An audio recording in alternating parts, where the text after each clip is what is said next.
Good evening, old. Good evening, young. Good evening, whites. Good evening, cast members of Avatar. You thought I was going to say something else, didn't you? But that makes you racist. It does. So, Hey, piggies, I got something for you. it does. Welcome to dykes Mann, the finest podcast on a Thursday. If you haven't already, please subscribe. If you haven't, thank you very much. And if you know Matt Napo, break into his house, take his dogs and jewellery. He's probably got some head jewellery. Hey, Piggy. Piggies. What's up, Look, kids? Kelly, welcome on in. Welcome on in, Chrissy. Did I see Chrissy here? Yeah, Chrissy. Welcome in, Chrissy. Welcome in, Kelly. There. Well, welcome in, Johnson. Let me explain what happened. I used to do a podcast for years with a guy called Sam. We stopped it 15 months ago. It got weird. I drunkenly called him at 1 a.m. the same night I called Ken Harris a fake author and a dead-eyed cunt, which he is. And Truth. Come and get me. I will knock the cigar so far out your mouth. Your dogs will never come back whilst chasing it. No worries. Fake books. There's my wine. So we got on. We were going to do a movie podcast, blah, blah, blah. But we decided to come back and do one episode of Gentle Arrogant to explain everything. We didn't explain it very well. In fact, we had a nice time. I don't want to end up with 5 podcasts because I will literally die, which I think is what everyone ultimately wants. I want it. Whatever. We might do another one of those soon.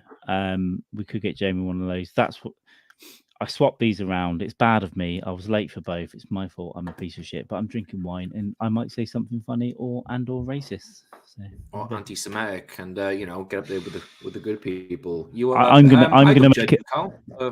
make a Kanye playlist on Spotify, just like I did with Michael Jackson, and just like I did with R. Kelly.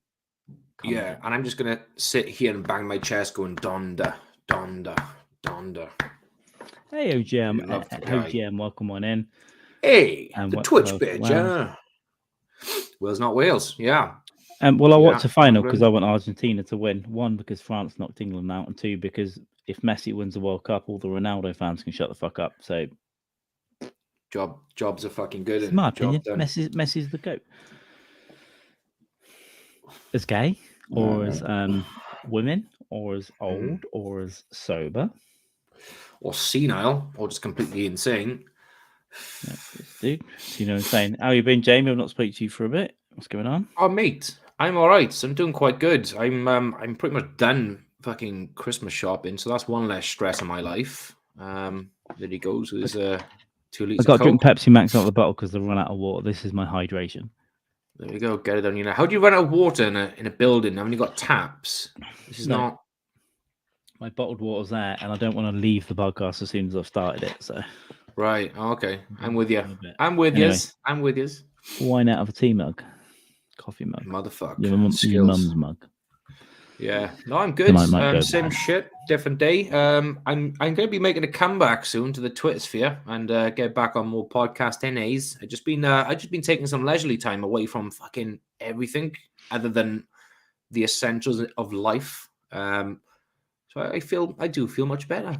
I feel mentally focused. I'm good. When I took some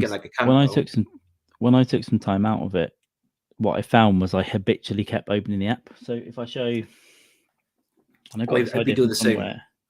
So I've actually got I've got a social media folder, so it makes it one click harder. That's exactly what I got too. Folder. But you know what I do? I got real good at double tapping. So and when I was offline, I kept opening Twitter and I think, fuck, why am I doing it? And closing it. And then I'd see something in a tweet so it's tough. But it's good. It's good to take some time off once in a while. And I'll probably do it again. In fact, I found a new website called Flipkey, which is a US alternative to Airbnb. But they've got a lot of really nice countryside, farmhouses and barns and all this. Perfect. But they're in the UK and they're not. Yeah. They're not that bad. So I'm thinking in the spring, I'm finally going to do a 2 or 3 dayer in the middle of fucking nowhere with no internet. Also, use the internet for maps.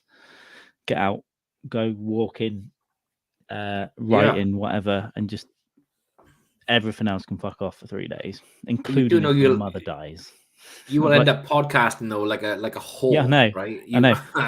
I'll get bored. I'll drink 12 bottles of wine and just text Brett at 1 a.m. Go, do you want to stream? Do you you want to stream, you can. It's I've missed out on so much the last couple of weeks or so. But I spoke to you earlier today, and you said there was the dead-eyed cunt and the fake auth shit. I was like, okay. So it'd be nice to get back into the fold just for the. I've got no idea what went on anyway, so it's all good for me. I don't think about anything. It's just I was very drunk. It was funny, but it cost Minddog a paying gig, so that's all right. It's the least he deserves after letting us down on the MacBooks. He shouldn't have plugged me on YouTube at midnight after drinking for 7 hours into his PA system at a gig. You shouldn't have done that. No, it's foolish on his hand, and he's only got himself to blame as far as I'm concerned. He's lucky I wasn't asking who was really behind 9/11, if you know what I mean. So that would have been really bad, wouldn't it? Yeah. Is it? So, you guys a clue? Is there a lot of vowels in their name? There are some vowels. There are several vowels. And it was all like a double hander to blame the Arabs, Yeah. So ultimately, it leads to their destruction. I'm onto them. Me and Lipstick. Yeah. God damn it! You're all onto it. Yeah. Well, rather than going through the desert playing AC/DC, you could just go through the desert now, just playing Kanye West. Another hint. Well, I don't know any Kanye stuff, actually, to be fair. I don't know any stuff. He's quite... Yeah, there's a couple of songs I've heard, and I think he's okay, but I do think, personally, for my taste buds, he is a bit overrated. I just don't see the attraction. Probably not for me. Tunes. But then again, I didn't think I was an R. Kelly fan until I saw that.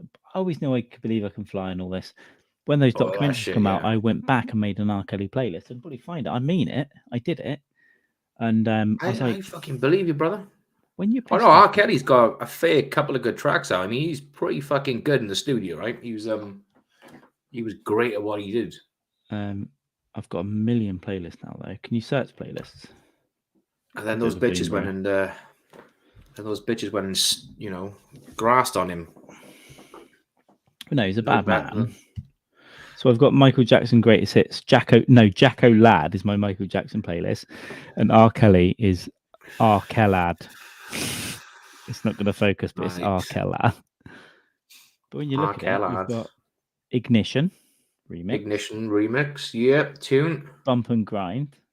Right. Yeah. Age is just a number, whatever the fuck that one's called. I Believe I Can Fly. And then on top of that, you've got the video. You've got the video thing where he's like, "Oh, bitch, you burn my clothes," and it's like a drama, and there's a midget under the sink, and it's just so there's 4 quality pieces of art he made. So I'm going to listen to them, and I'm going to keep putting money, albeit small, because it's Spotify, into the R. Kelly Foundation legal fund. Yeah, get him a better lawyer than the sack of shit who didn't do a good job with him. But we can listen to like Michael Jackson, right? We can still listen to like R. Kelly and the like. But it's a band. I don't know if you know them in the States, guys. You might do because they were big in the States. But the Lost Prophets. No one listens to the Lost Prophets anymore. Sullivan thinks it rhymes with get out. Get out. Yeah. I mean it. Don't you ever use me. That sort of stuff. Get out. The news. No, don't put us on speakers. Long time no see. Brett Brock has become Vietnamese in the last hour. I love you long time and long time no see. You do the accent. Come on in. Do the accent in your head. Don't start. What's not going to happen, that gentle arrogance thing isn't going to come back every week. It's not. It can't. It'll be a sporadic every few months or whatever.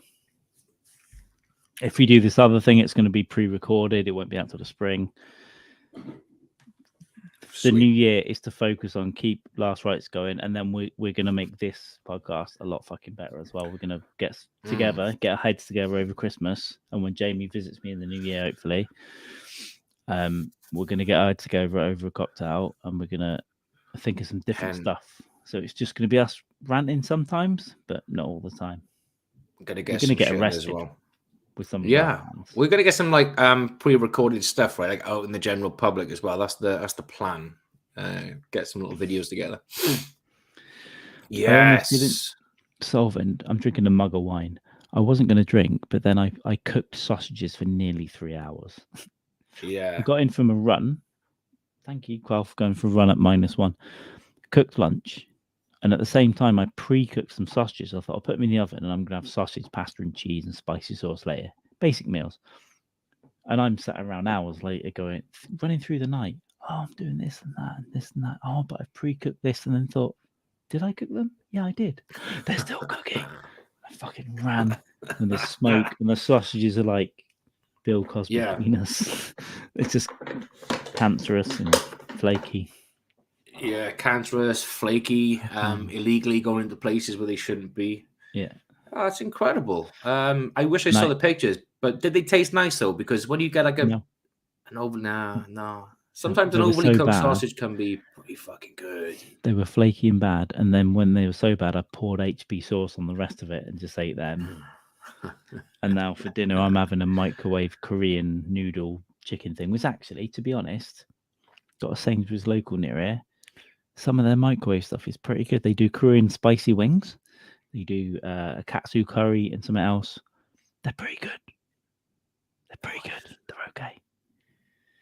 Whatever fucking fills that gap in your fucking stomach, man. But HP brown sauce though is the go-to sauce to make anything taste that little bit better. Like I love crispy bacon, but if it's too crispy, sometimes you just put a bit of extra more, a little extra more HP sauce on there. Favorite sandwich is a couple of bacons, a fried egg, and HP sauce. Incredible. They're the bad part, and you get the yolk as a sauce as well. Get the eggs a bit runny. Yeah. Yes. What did I eat? It was what day was it? It was Tuesday. Well, no, yesterday, Wednesday. I was hungover and I ended up eating eggs Royale. We had brunch, me and the wife, and I had eggs Royale, and it went down really fucking well. You know what they call eggs in Amsterdam? Eggs Royale. You dig it the most. Royale. We put mayonnaise on that shit. Mayonnaise, yeah. The pulpy, the fiction. Explain to me who's in the cupboard and why. You got a good idea. Go on. There he goes. I actually thought it was Keely. No. It wasn't there. Because she'd be fucking ducking down, COVID op style, right? She'd be trying to fucking hide from the camera while the door's doing this. Yeah. Dumb bitch. Unbelievable.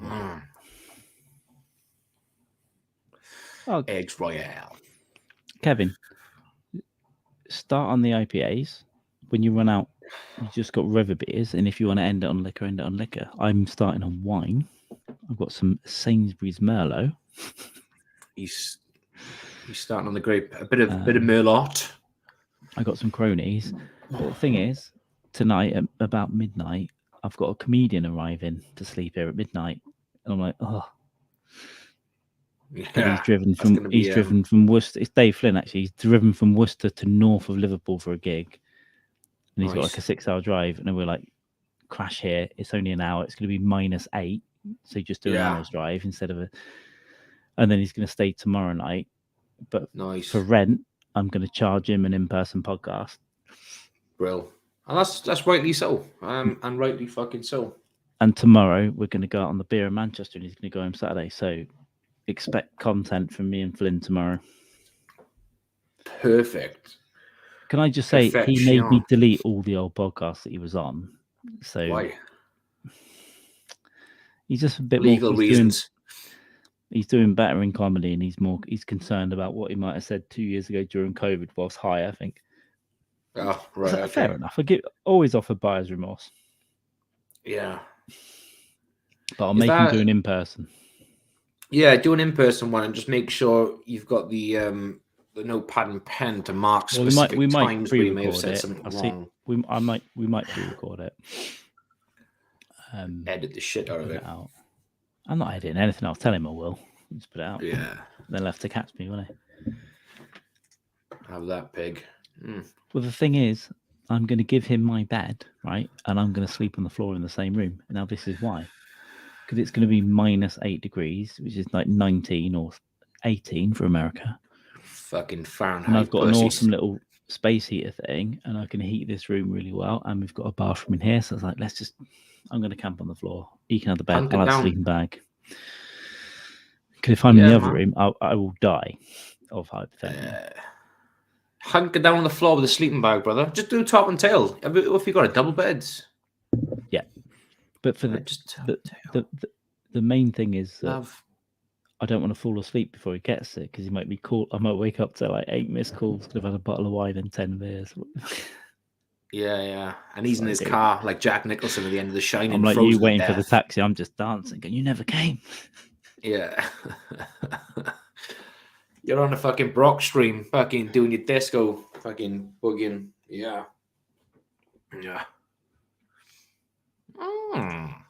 Well, that if I was going to get a gay rape, to be fair, I'd get smashed. I mean, I don't mean smashed that way.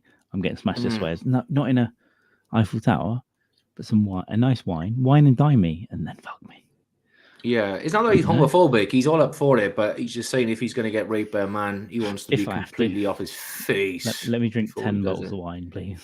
Yeah. The beautiful thing is with your ass, though, with the natural leaky juices, no lube is going to be necessary. It already bleeds.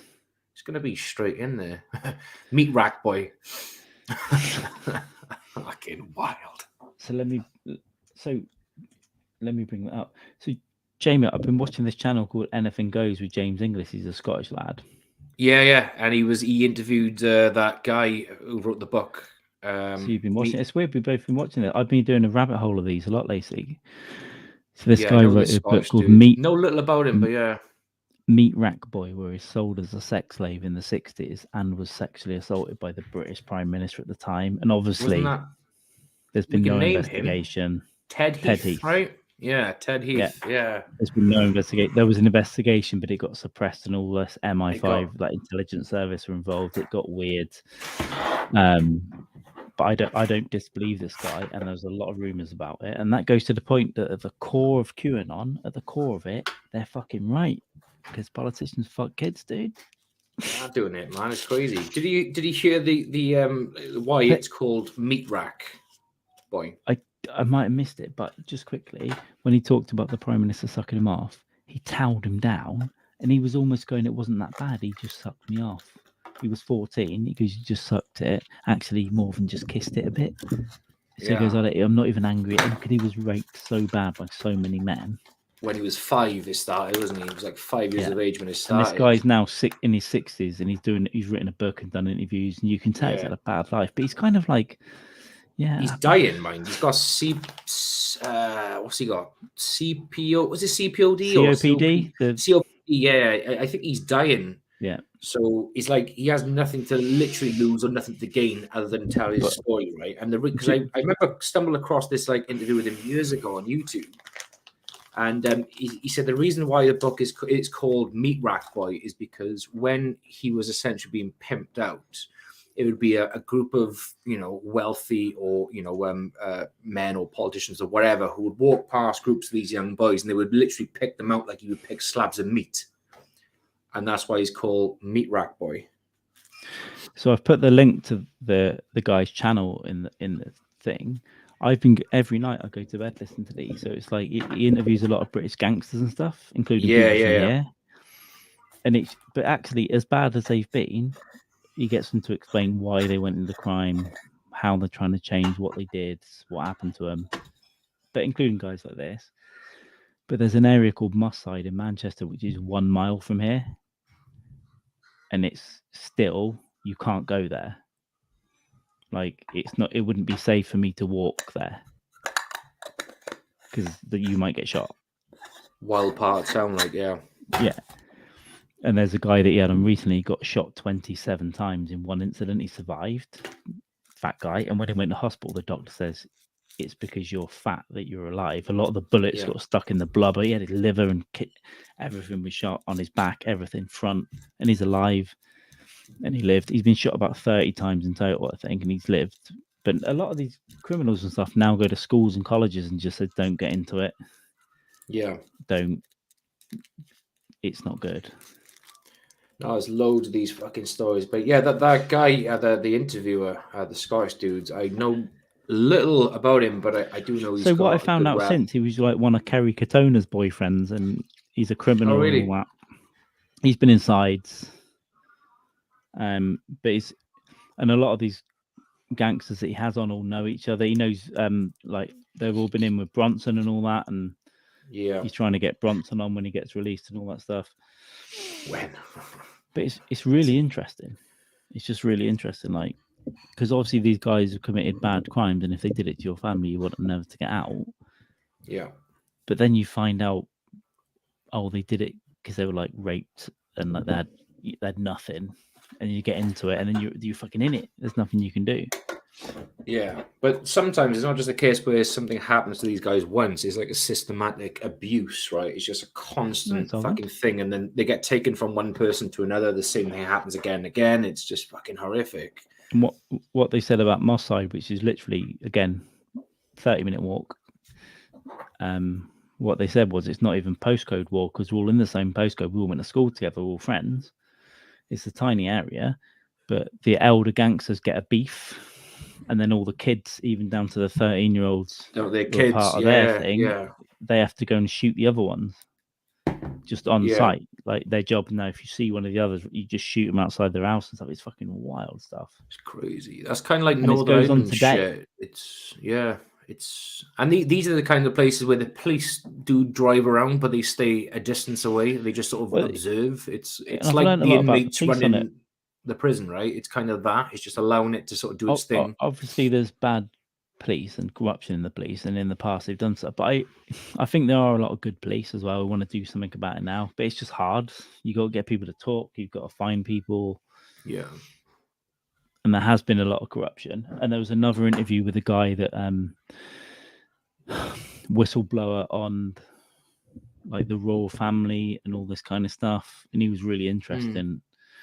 And he's like, all kinds of stuff goes on. He knows a lot of stuff about celebrities, like I think Cliff Richards and Jill Dando's death. And yeah, that was a. He's like, we can't say it. Yeah. And he's got punished for like trying to say it and stuff, but he's been an advisor for all this. He knows a lot about the Madeleine McCann case. He's an ex-copper. He's a bit of a dick in some ways, I think, but he does know a lot. And he actually talked about the Indian intelligence service that's active in the UK, because there's a lot of legitimately like the grooming gangs or whatever. Yeah. And he's like, what they will do, they'll go to the police and say someone in our community is raping boys. Please go and arrest them. The police won't do it. So they go, oh, we'll take care of it then. Yeah. And they've actually got, he said he was called into this place in the Strand, which was an Indian High Commission. And they're basically military intelligence. Said, yeah, we've got people in every town hall in the UK. We've got access to bank accounts. We've got higher clearances than the police. It's wild stuff.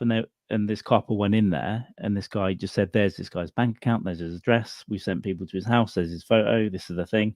And then he got an opportunity, because he basically chases down pedos and pedo rings. But he says a lot of time in his life, he's been told to back off by senior police, like politically, like you can't investigate this, we don't want to arrest these people. And it's all politics, basically.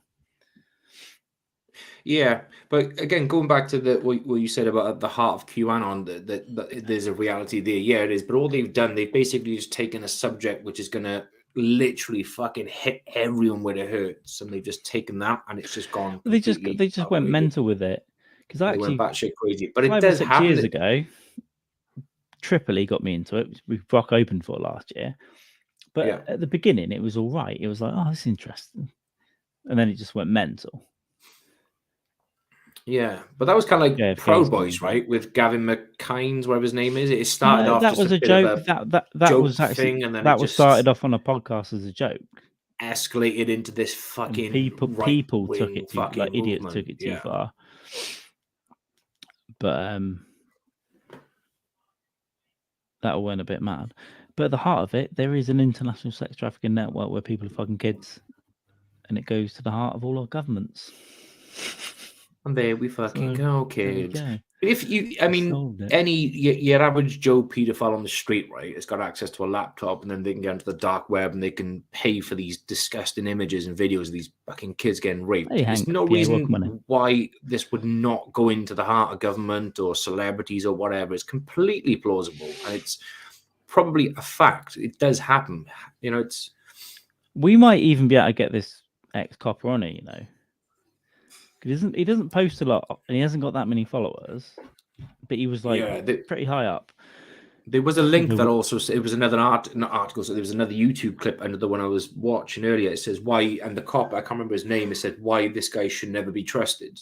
And I think it's kind of like an expose on him and what he's done and wherever the fuck. But again, that could just be simply just trying to... Yeah, but it could be his politics, and he could be a right winger, and I don't really care. It's like... Yeah. I don't know. But what he's saying is what he's saying is the police are smearing him because he tried to arrest people he shouldn't have arrested. He's blowing the lid on it, yeah. Like, so who knows, man? And it clearly goes on. Fucking 100%. Most definitely. So he gave this case, right? Do you remember? Well, obviously Dylan Jones. And there's like level 5 kiddie porn, which is this is real. This is like rape on camera. Yeah, it's the worst kind of child porn. If you get one picture, you can have 18 months, right? This one person had 2,000.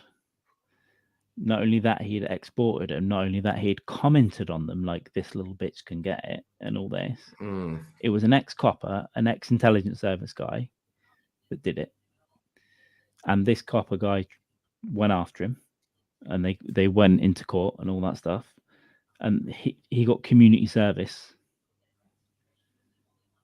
And the judge commended him on his covert work in Northern Ireland because he was in military intelligence, but he was a pedo. Yeah. And what he's saying is like, look, there's a massive bias. Like when a judge gets done for it, or when a senator, look how many senators and congressmen have been done for it in America, and they don't get prison sentences.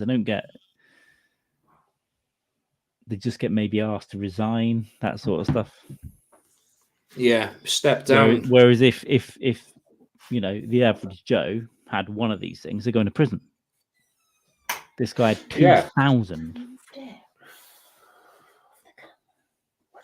Yeah, but it's the same with like the Catholic Church, right? So rather than just say no, we're going to report it to the police, they deal with it in-house. And what they do then, they just move the paedophile priest from point A to point B, and point B could be somewhere in Africa. It could be a country. There's a great Louis C.K. sketch on that. The whole Louis C.K. where they just left to fucking go free range on these fucking. But what this couple was saying, he really likes the Sikh community, the Indians, because if the police don't deal with it, they send their boys round, and they're like, "Oh, we'll just kick the door in and kill it." Like, and when the police come, he'll have eyes popping out of his head and all this. Yeah. He said they went in. They did it in Jamaican communities. That someone phoned the police and said, you know, our uncle has been fucking our niece or whatever. So they sent detectives round, and when they got there, the suspect literally had eyes popping out of his head and fractured skull and broken arms, and they didn't investigate the assault. They were just like, oh, they took him to hospital, and they arrested him and charged him, and he went to prison, and they were like, we were not even going to investigate this assault. So I like that kind of policing. Oh, completely, yeah, 100%. There's got to be obviously a legal system in place, but if someone's fucking kids, right, and they get a good hammering before they get arrested, and as long as you're correct, yeah. But obviously you can be wrong or mistaken or whatever. There's a good one on Netflix. It's only like an hour and 10 minutes long. It's called The Pedophile Hunter, and that's quite good. That's an English guy who's he just spends his life now just tracking down pedophiles, and it's funny because when they come to the house and they just go after him with the cameras. I've seen it. Running away. I'm sorry. I didn't know. It's like fucking scumbags. It's really good. It's a good watch. There's part of it though that I don't like, the vigilante group. There's part of it I don't like them because it's like there's definitely parts of it which are one. What if the guy isn't the guy that they said, and he hasn't done anything? Because and then they're putting him on live streaming him. Yeah. It's like, secondly, even if it is, and that guy kills himself, you might go to prison. You can definitely go to prison, but there's also been times where these pedophile hunters have gone out to do what they think is the right thing, which it is. And the way it was dealt with originally by them, and then the police, the way they took over it, when they've gone to court, the judges have gone, sorry, there were laws broken and rules broken, so this person now will just be monitored because he's a pedophile, but he can't go to prison. Yeah. So they definitely do good. They definitely do good things. They definitely do some good things, and maybe they come up. But also, they're not trained a lot of the time. So it's like they could make a mistake, which makes the guy get off just because they've done something illegal. Yeah. You know, if they assault the guy, it's a problem. Or if, like they get the wrong guy or do something wrong somewhere Yeah, but when you see the ones where they put little, but there's ones where like these pedo hunters will put little effort into catching someone, and it takes little for this person to crack under the pressure and just go, I didn't know she was 13, and they'll say, yeah, but she saw the person on said the she's other 13. hand, on the other hand, though, they haven't really committed a crime because it's entrapment, right? They're getting their mates to pretend to be the 13-year-old girl. So the defense is, yeah, my kink is getting off to 35-year-old men pretending to be 13-year-old girls. Get that fucking camera out my face and get the fuck out my door. There's no crime committed. There's definitely no crime committed there, but I think you've got. Is it a case of them proving that they knew it was a 35-year-old man they were speaking to, or is it down? I think you've got to prove. I think you've got to prove that they think they did. Right. Yeah. Honestly, because it has happened to innocent people that have got doorsteps. I don't disbelieve that whatsoever. It's definitely plausible that the defense is, if someone turned up at my door with a camera, whatever it was, I would knock that camera out my hand first of all. Yeah. The first thing I do. I don't get permission to be filmed. Getting out. Well, if you're in public, you can't give or release that. I'll probably smack them in the head and shut the door. Like if it's at your house and that's it, and there's nothing they can do. If they kick the door in, they're going to prison. Yeah. If they drag you outside, it's kidnapping. You go in prison. But I guess a lot of these people are probably like, they're retarded. A lot of them as well, right? They're 60, but they've got the IQ of an 11-year-old, and they're like, I just wanted someone to talk to. Yeah. So they're not going to do that, and they're small. And I just wanted to put my finger inside her just a once. But really, a lot of those guys don't have a legal ground, is what I'm saying. So if they had their wits about them, you just knock the camera out of the hand and go fuck yourself. Yeah, and then you can go to court. But because a lot of them stand there and go, yeah, I like it, and then that's evidence. Not that I'm giving pedos advice on how to get off, but there's a part of me that don't like some of what those vigilante guys do. But I think probably it's also a bit needed because a lot of them slip through the net as well. So, most fucking definitely. A guy I used to work with, his father's job was to. He was a police officer, and his father's job was to sit on certain forums and just go through some of the shit that was being written on there. And he was fucking right. He didn't give any details as such, but he just said it was just a crazy fucking experience for his father. Just an absolute wild fucking job. Dude, this was like $7. That's all you need. $7. Unless you're a connoisseur, that's all you fucking need, man. What? Ladies. Anyone want Brett Brock to have a stroke and his dogs eat his face? Yes. Well, again, when he fell asleep, my hope was, because I was in Brazil, my hope was that all we would see was a shotgun flash. Just like, and everyone's like in the chat going, oh no, I'm doing emojis. They're like, yeah, that's LOL. Yeah. He done a Cobain, baby. He done a Cobain. Husky boy. I'm looking forward to doing another podcast with the three of us, and maybe a couple of extra additional people jumping in too. I opened up this Saturday, which we both agreed with the date, but then we didn't follow up on, and then we never really asked Brett, and now it's probably not viable. I remember. I do remember this Saturday. I got no plans this Saturday. It's viable for me. It's viable for me. So what we're saying, Brett, if you want to do a drinkathon on Saturday, and why don't we get the pigs to say in the chat, do you want a drinkathon? Because let's face it, it's Christmas. Without us, Brett's just going to drink on his own, which might be more fun for him, to be fair. Yeah. Because at least he can masturbate. Yeah, and he can play with his crayons as well. But if he wants, we can do a drinkathon on Saturday. Yeah. We're not saying you should. We're just saying it would be nice if you came on a drinkathon on Saturday. You know, we can do things. We can play with things. Yeah, Carl had some big subs that night. Well, no, I think this is Brett when he's going to kill himself. I think you could just do a Twitch on Saturday. Yeah, you've got to do channel point. You should make it 1 million channel points, and I'll shoot myself in the face with a shotgun. Yeah, a double barrel shotgun. You gotta get 2 shots off. Not just one like a fucking pussy. You gotta get them both in there. I'm happy with the circle jerk. That'd be great. That'd be absolutely great. Agreed. Dead-eyed cat. So have we done a podcast from here? This is my bedroom. This is my boudoir. Yeah, I'm sure last week's Odam was in your little. I've obviously got the other location, which is Studio B, and then I've got a third location on the sofas, which when we do in person, we'll do them there. Cool. So we could just crash out on the sofas, right? That'd be brilliant. We'll sit on the sofa. We'll have mics. We'll have a camera.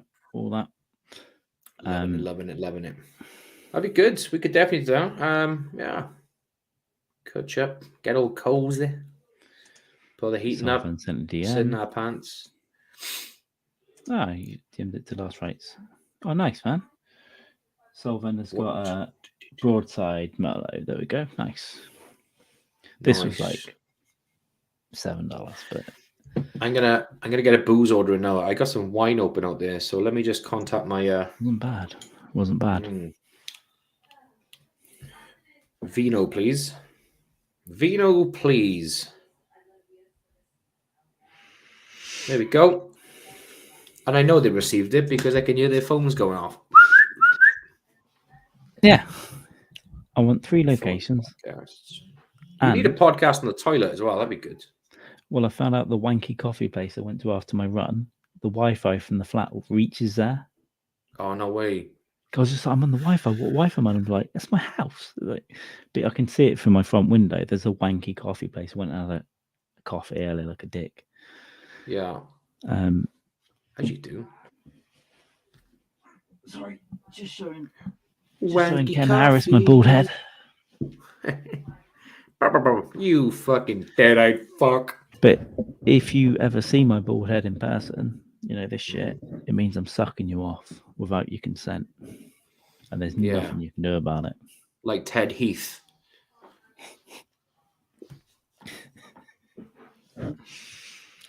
I know he hasn't got the bottle to say anything apart from tagging me on TikTok every now and then. So, yeah. Come on, then, you fucking nothing. Wait till I write a book. It'll be a real one that's spelled right.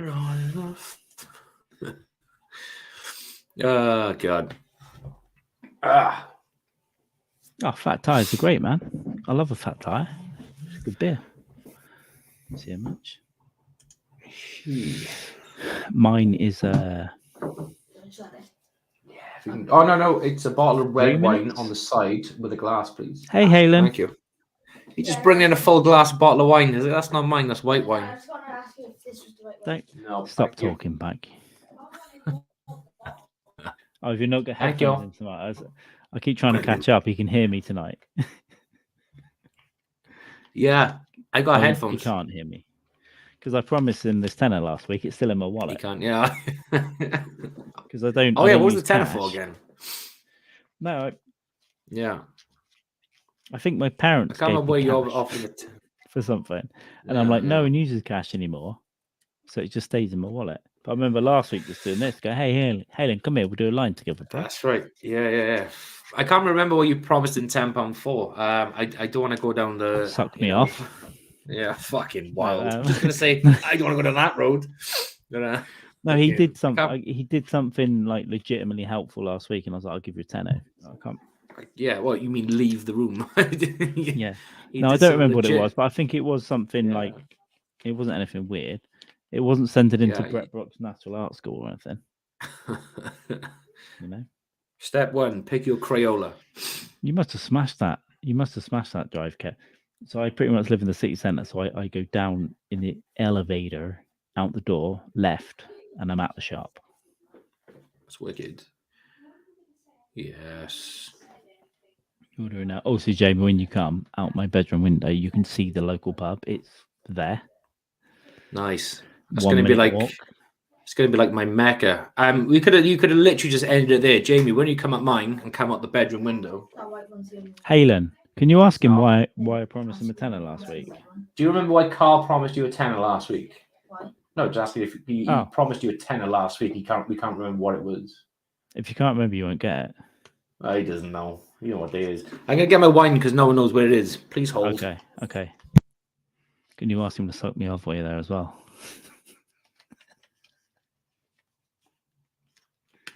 It's the Queen. It's the Queen.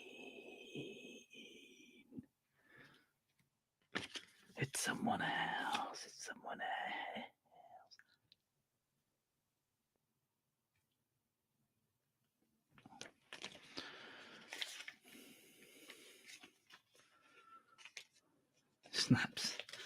Snaps is Want something done, you gotta do it yourself. There's no point in having a family.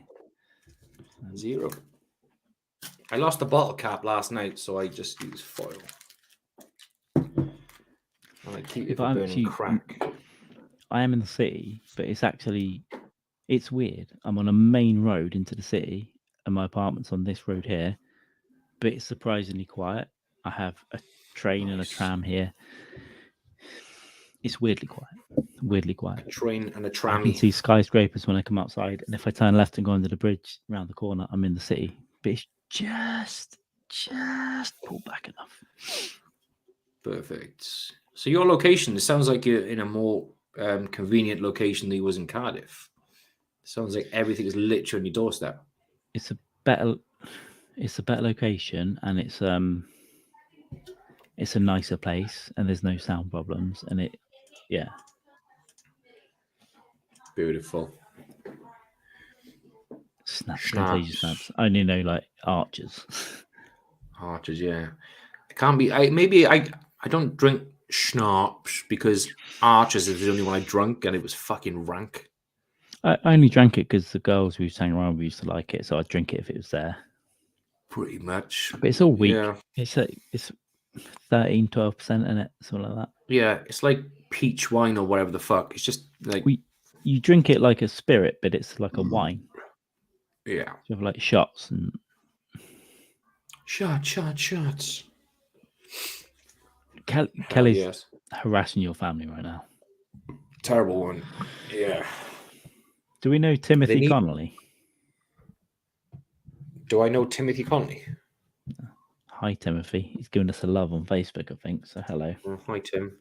Thank you, Tim. I don't know a Timothy Connolly, but I'll take it. Give me money or suck me off. All right. Do you want to sub? Do you want to like and subscribe? And yeah, everyone, if you're watching this for the first time, like, follow, subscribe, go to YouTube and dykes Mann and subscribe as well. Go to the YouTube and do all that stuff. Yeah. Right. And if you've got a hot legal sister, send us some pics. Just, no, Kevin, but I have organised a prostitute. I've organised enough slightly out of the city, and he's gonna finish reading the book Meet Rat Boy first. And he's gonna get some information and advice. They're lined up and ready to go when I start getting moving about, but not directly in Manchester, no. And I'll be honest, I'll do a whole show about it. Hank, take it easy, Hank. You don't. What do you want me to do to you? I mean, Carl will do it. Carl will do it. I'm not even going to go there. I'm trying to keep the noise down. Get out of my face. I do okay. Believe it or not, I look myself in the mirror and go, how's that possible? You freak. Would I do it to myself? I'm not going to teach you. I'm not going to teach you, Hank. Yeah. I will fuck you. Yeah, and when he says fuck money, you, he doesn't mean make love. It means he will just fuck you. For $100,000, I'll do it. Can I watch? Just be yourself and be nice to people, Hank. Don't stalk people. Don't over DM them. Don't be weird. Don't stare at them. Just be nice and be yourself. Yeah. Exactly, Kevin. So when you're attacking women online, I'm like, I birthday, keep myself anniversary, apart from all Christmas. Of it, apart from specific times throughout the year, and I it's more than that. You chug one off in a sock throughout the year. It's okay. Straight in the toilet or the kitchen bin. Ex-wife was super. Oh, good. Ex, though, isn't it? So she's probably fucking someone with a bigger dick now. In fact, got to text her back. God bless. Miss Morocco. What is she? Yeah. Oh, don't get that. Actually, Morocco. North Eastern Africans, very attractive. Moroccans. Yeah, I'm just gonna say I've seen a couple of Moroccans that have been complete fucking head turners. Okay, now we're in the world of fantasy. Stop it. Now you're going to tell me the Pine Barren Stratagem is a good book. Stop. This is mentally. Back me. All right. Oh, what a great joyride. Why did we delete all the 1-star reviews? I think if I can. Jesus Christ. Jesus Jesus Christ. It caused problems. Yeah, of course. What? Your huge dick going into her fucking internal organs causing problems. Don't worry. That's not true, Hank. None of this is true. I mean, that's okay. What, like 8? She told me she was 12. Now, Hank, you're on the right track. Always, and I mean always, blame the woman. Always.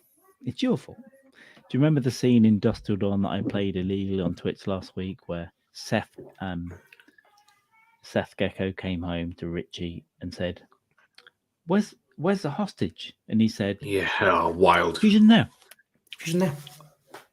She's in there. And he looked at the room and he had flashes and he said, little flashes in Clooney's eyes, yeah. It's not your fault. It's her fault. It's her fault. When you left, she became a completely different person. It's fucking, what a scene though, right? Because you don't get to see an awful lot, but what you do see is just fucking class. Vaginal remnants. No, I won't look up vaginal remnants. Yeah. You look it up. And I'm not saying with it's his not true. record. I just don't want to Google. I don't want to Google vaginal remnants, dude.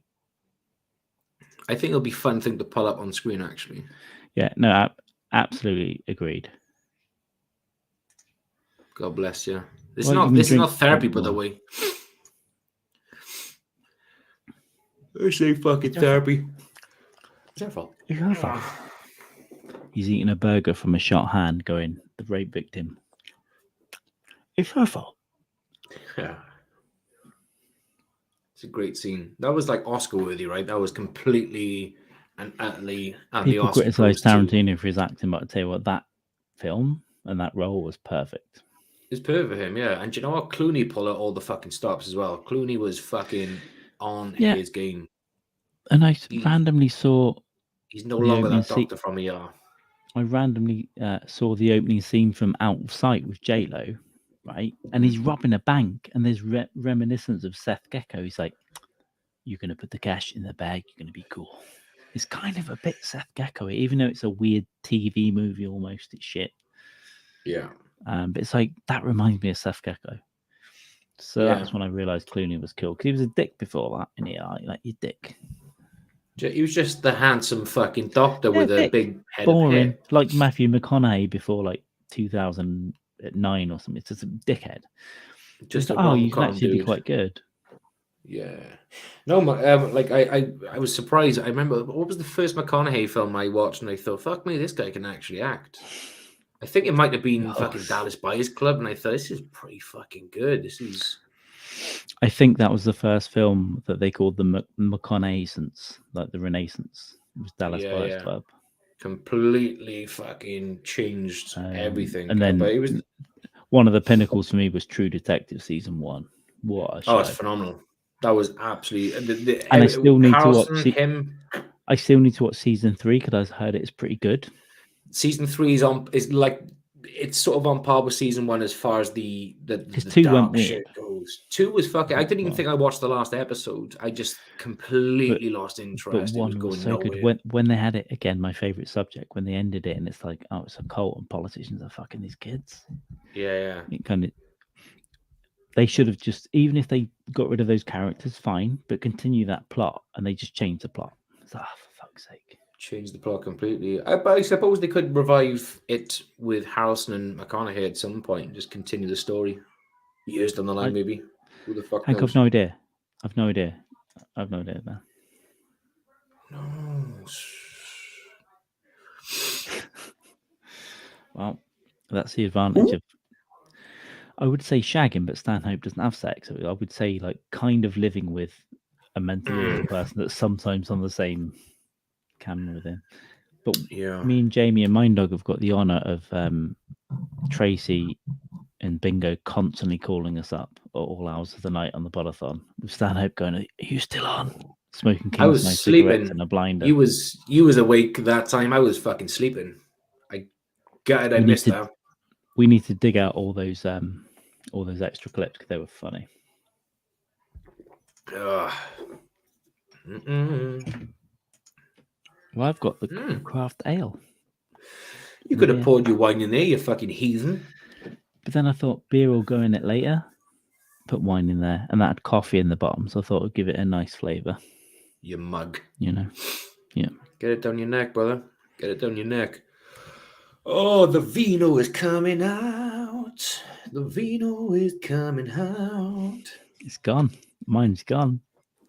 Yeah.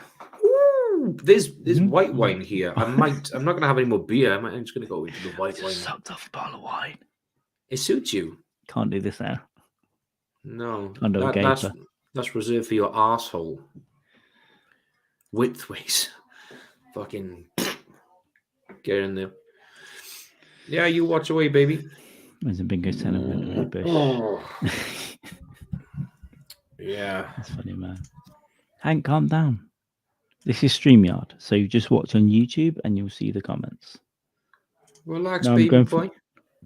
StreamYard. Just watch on YouTube and you should see the comments. If you can't see them, it could be a glitch. Don't worry about it. It's okay. You're not blocked, man. We got you, baby. No, you're not blocked. I can check you're not blocked from me because I have the option of blocking you or putting you in a timeout. So you're here. So far, you ain't done or said fucking anything wrong. Just keep going, brother. Do your thing. Do your thing, baby boy. Hank, you seem to be kind of like a paranoid person, especially when it comes to like acceptance. Just chill out, brother. Just chill out, dude. You're in good company. We love you. You love us. Finish on me. Finish him. Oh, perfect. Cap on. Screw you. Yeah, I've no idea what you're talking about. Don't say it again. Yeah. With a long-term redemption, that would be, yeah. You ever watch gay porn and think, wow, they can really come? Yeah. It's incredible. Yeah. Yeah. Well, actually, all porn, and it's fake, and they take medication for it. They take like Yeah, but some about gay porn in particular that is just like, and the reason why I know this is because I used to work with a guy who was very gay, and he showed us a video of him. Yeah, but it's not. None of it's real, and none of them are having a good time. They're having sex for 9 hours. I mean, like, and then they take medication to come, and then they take medication to stay hard. And if they can't come enough, the director goes, "Try it again now."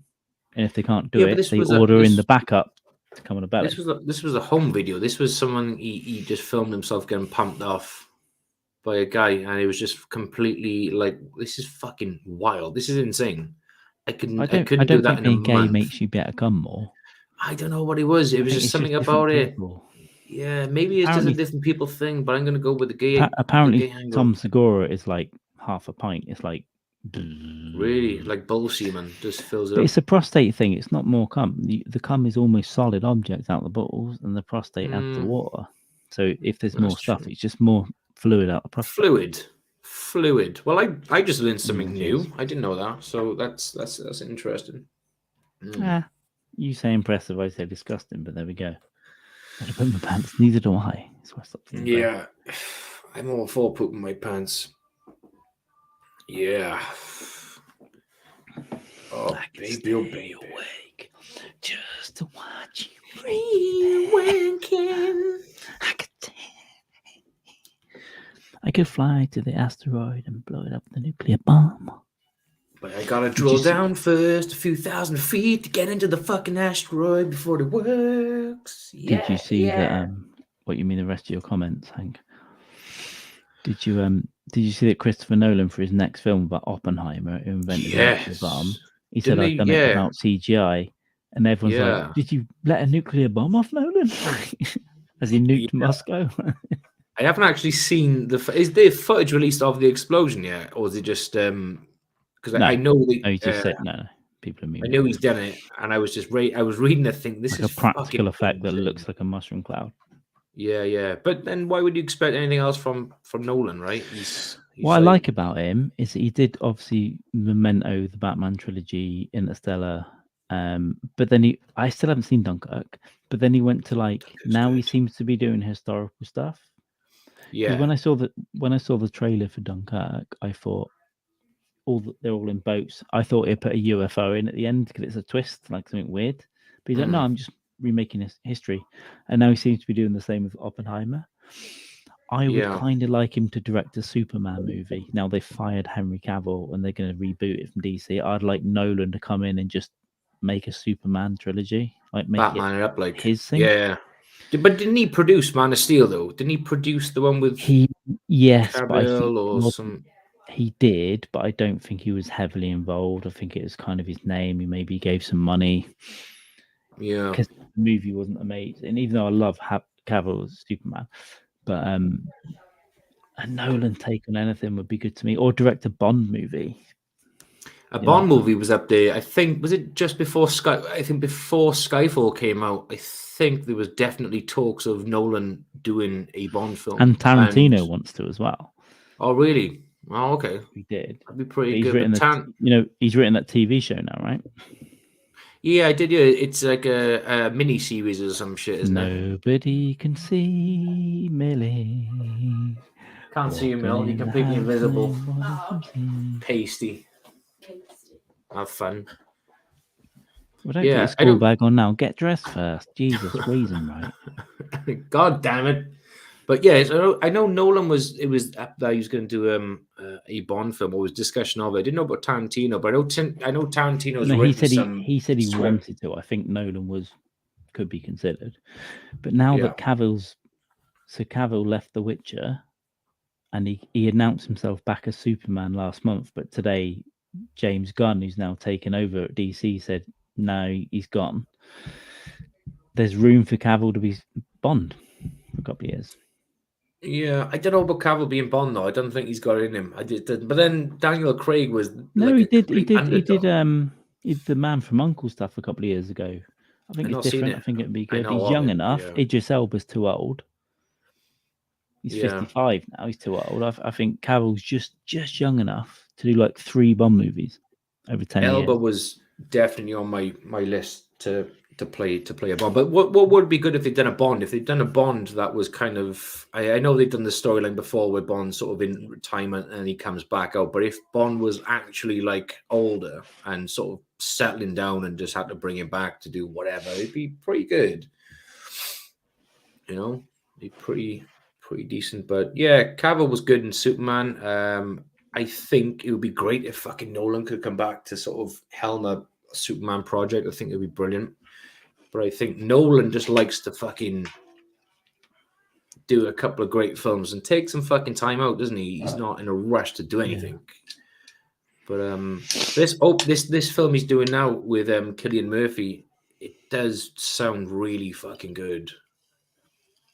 Absolutely fucking wild. Some good shit, man. But yeah, Tarantino was doing a TV show. I did hear about that. Yeah, it's gonna be. Is he just written it, or is he actually going to be like director, produce? He's gonna. So Tom Segura had him on Two Bears, One Cave to take over from Bert Kreischer, which is wild. Yeah. And at the end, he went, "Okay, I'll give you something. I've written a treatment of 8 episodes. I don't know." And he's maybe I'll film it next year instead of the 10th movie. He goes, "Maybe I'll do it next year." And it's like, wow, nice. That was like a big announcement. So yeah. Because what he said, he'd do 10 movies. Yeah. That doesn't stop him going in the TV. No, it doesn't stop him directing other people's movies. Yeah.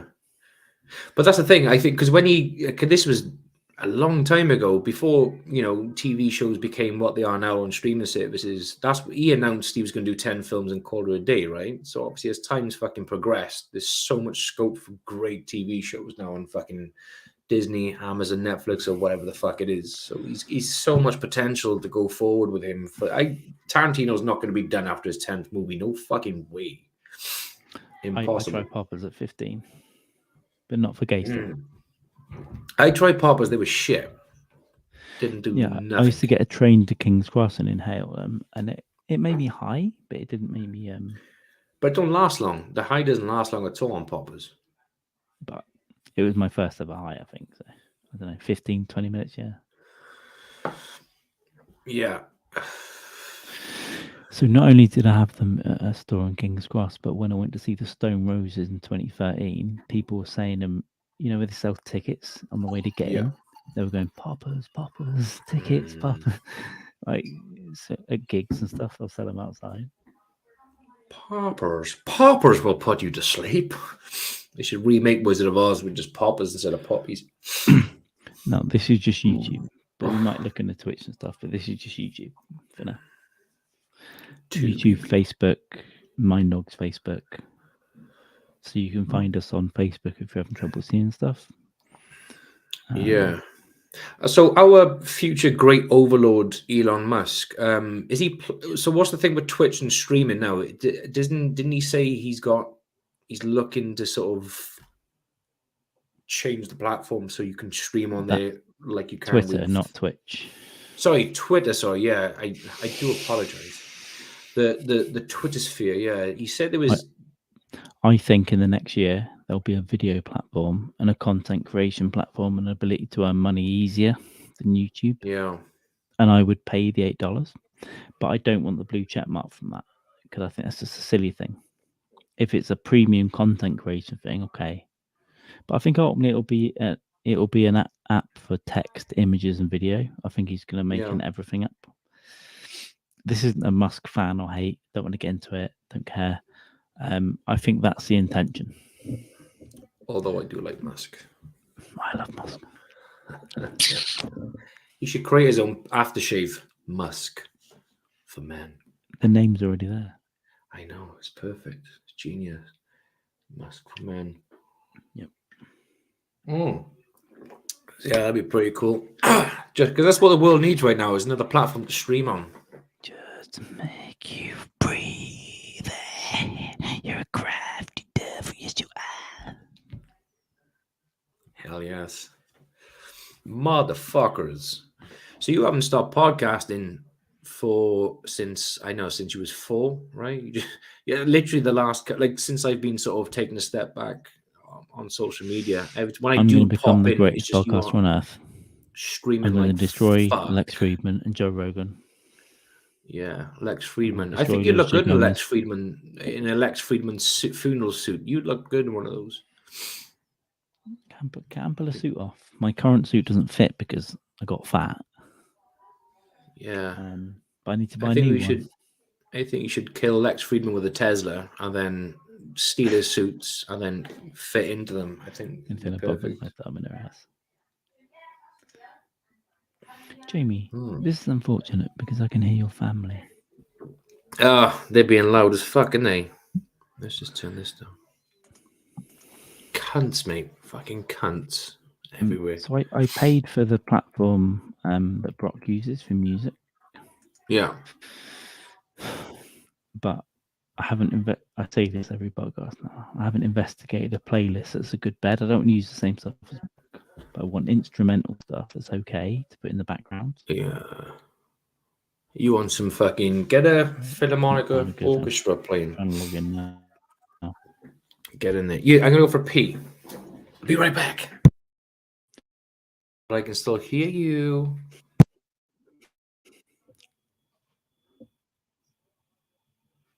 Oh yeah, I think I lost you guys for a second. Oh, hang on, I've got to take a message from my comedian that's going to come to my house soon.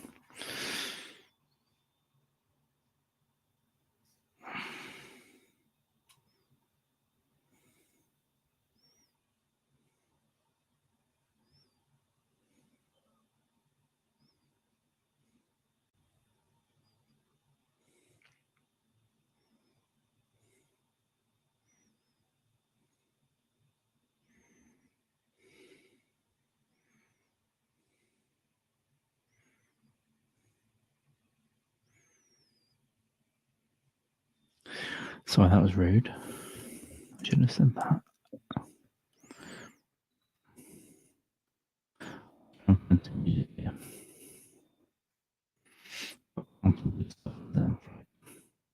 Piano instrumentals.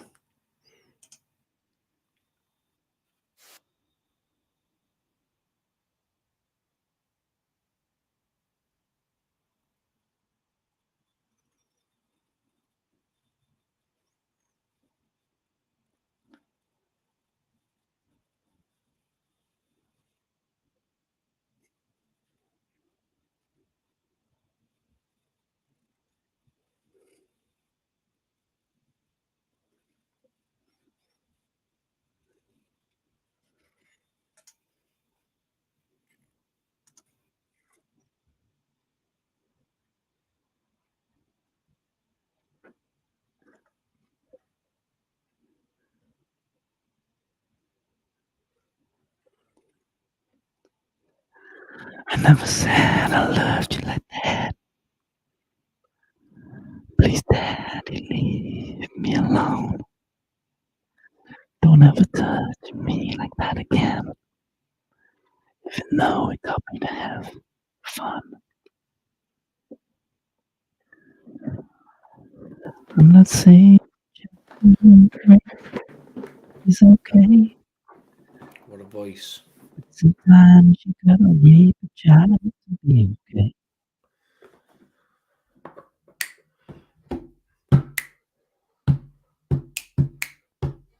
What a voice. It's a beautiful voice. It sounds like an unmolested, angelic choir boy. It's fantastic. Fantastico, ah. Oh, yeah. Are you going to stay awake till 12? This is a no. He's not going to stay awake till 12. You're just going to hear his neighbors fucking opening their windows while Dave's banging the door. Frozen. Shut the fuck up. You can favourite. I like this one as a bed. There we go. Chat, is this loud? I can't hear the music. I can see you dancing, but I can't hear the music. Oh. Could no one hear that the whole time? No.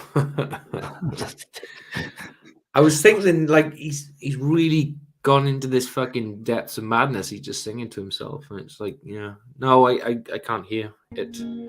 Now I can. Well, I was playing music the whole time, guys.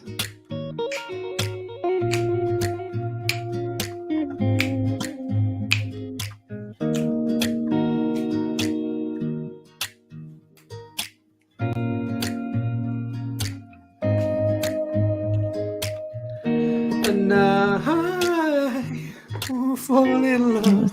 Touch me again. Got down on my knees for you. Don't let me be again. Gonna make you squeal like a piggy. Covering. Amazing. Make her feel warm.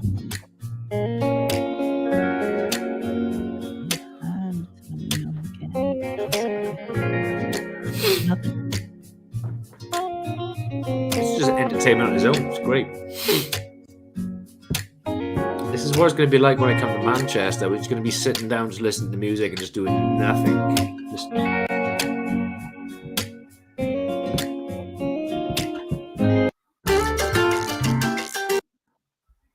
So like Brock's morning.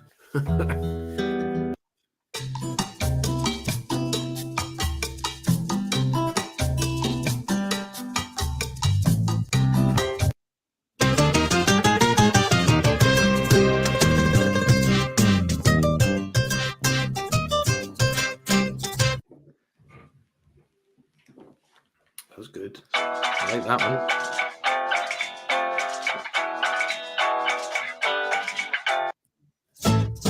Ole. El mariachi.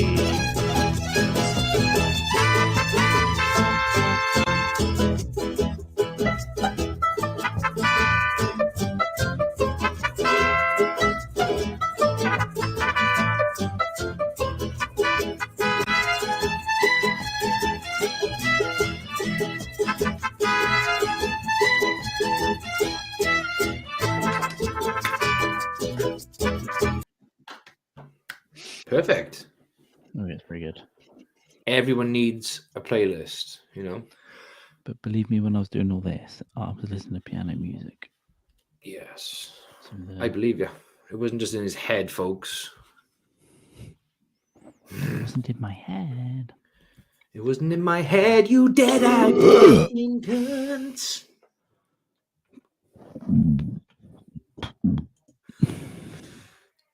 Beautiful. Great outro for that song. Phenomenal.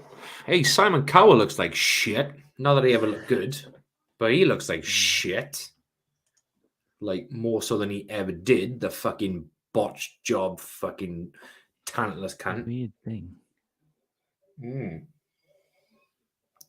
It was really weird, fucking bizarre. He looks like he's a Madden Two Swords, wax sculpture with someone just gone up there with a fucking blowtorch and gone, tried to like souffle one side of his face.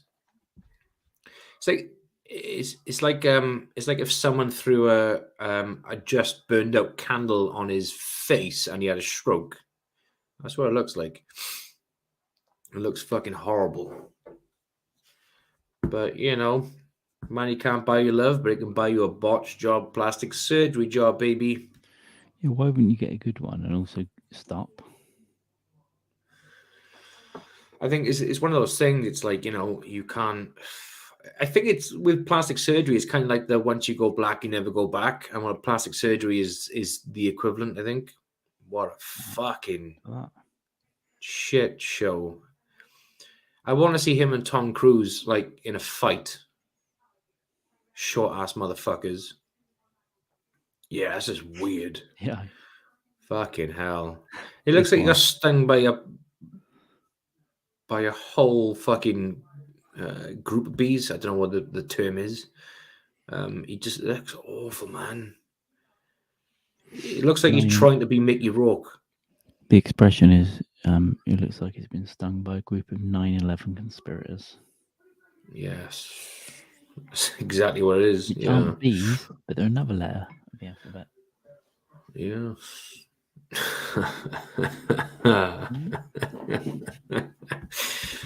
Yeah. Don't say it though. No. Rhymes with shoe. Rack. But there we go. This is it. This is where we are in life. Oh, look. We got 5 people watching out of our multi-million. Yeah. Merry Xmas, Piggies. Oh, God. Do you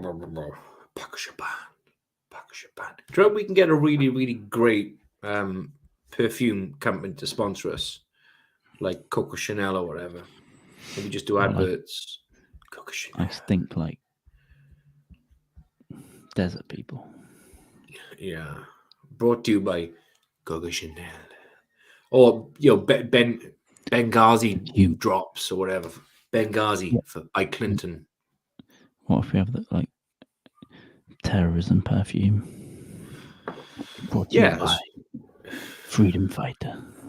That's what I said, Hillary Clinton. Fucking yeah, that'd be great. We could definitely do that. We could just do the a 9/11 limited edition box set. It's just perfumed with the tears and sweat of firemen.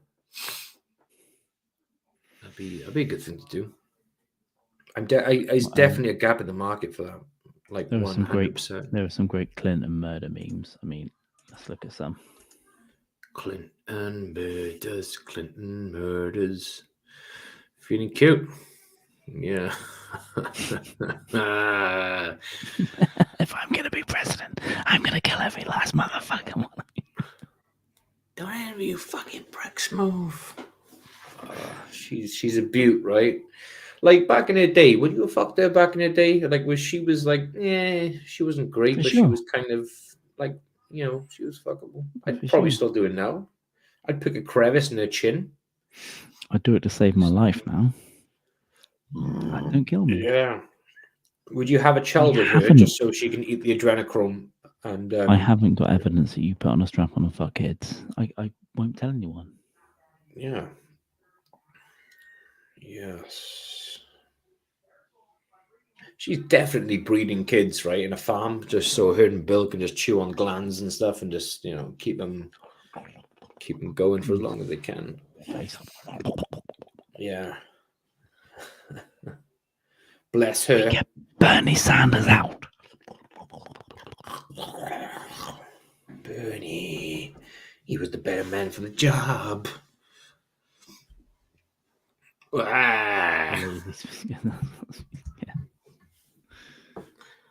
Approved by Matt Nappo, baby. Let's not talk about Matt Nappo subscribers yet. After what he did. Fuck off.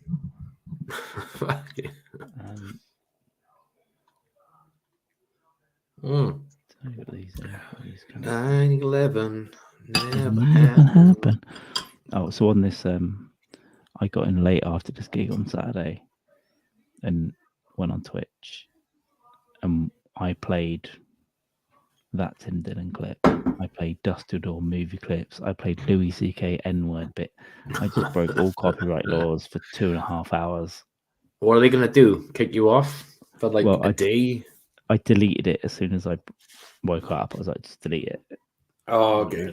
No one reported it, but we broke 1,000 laws. Yeah, but we played 9/11 didn't even happen, and then we played the whole 30-minute rant about his auntie. About his aunt, you clown bitch. Who stole money? You stole money. Yeah, we did that once on a Last Rites. I'm sure we did. Yeah, I think you put up Tim Dillon. Yeah. I think that was fucking fun. But yeah, put it on Twitch. We tried to play it at your anniversary, and Keely told us off. Oh yeah, Jamie, not in front of the family. Turn it off now. It's not fucking funny. But she wasn't reading the room because the family were enjoying it. They were on a good fucking blast. They were having a good time. Do you know what'd be good? Just to go back to what you just said about Twitch. You just played a lot of fucking stuff you shouldn't have played. If you'd done a Twitch stream now and again, which was anything goes, and you just done all this shit, played all these videos, and then just took it down literally the same night, you could probably get away with that. There are ways, so we could stream to YouTube to a private video and you just give people the link, and it's not broadcast. Yeah, you're allowed to do that. Oh, I'd be. And you can do it on Discord. You can do it on whatever. So I'm thinking of doing stuff like that, like the odd one, or we just get together on a Zoom call or on a private thing. We just hang out. We play shit, take requests, and we hang out and get hammered. That'd be good. That'd be good. We should do that. We should definitely do it. Maybe we could do that Saturday. Just saying. Well, just saying, Brock. Who knows? If we do a drinkathon, what we could do is do a broadcast drinkathon and then do a post party that's private. Yeah. Or we can get weird. And we're not worried about what we say. I'm not worried about saying what I'll do to certain groups of people. Yeah. Or who did 9/11, So maybe we do a 6-hour drinkathon and then we flip to a 2-hour private whatever. I think we could do maybe a shorter podathon, a drinkathon, and then go into that, maybe. Or just go straight into that. Oh no. We did 9 hours last time. Yeah, we did. We can do 4 on a broadcast. Okay, let's do it. Let's do it. Great. What do you think about 11 a.m. your time, bitch? Which is what, 5 p.m., 6 p.m. our time? Bitch. Yeah, bitch. We can go for 4 or 5, and then when we want to get weird, we'll flip to private. And if we flip to private, we can get some OGs to call in, like Kevin or Kelly or Chrissy, and we just hang out and watch YouTube clips. Watch nonsense. Yeah. Show our penises. And then go home. Even though I'll be at home. And you'll be at home. And we'll all be at home. I like the sound of it. And I think Brock is definitely, he's keen. He's there. Okay. He's going for the bait. So then I'll try and find the channel. But there's a drone channel that I follow on Instagram that's pretty fucking good. They do all kinds of awesome,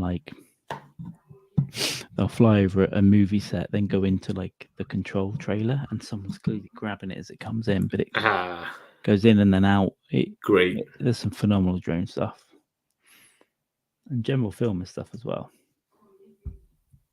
Yeah, okay. That's amazing. Yeah. Don't play. I'll play with you. Here we go. I'll play with you. He's basically married. He's disgusting. Look at his fingers in there. I'll touch that little beanie. I'll flick it back and forth. Do some vigorous stuff. I found this. What is that? What is this? Okay. Nice. Okay. Nice. TCS Marathon. Did you do that? Yes, sir. There we go. Well done. Not for a long time. We should be selling poppies for you.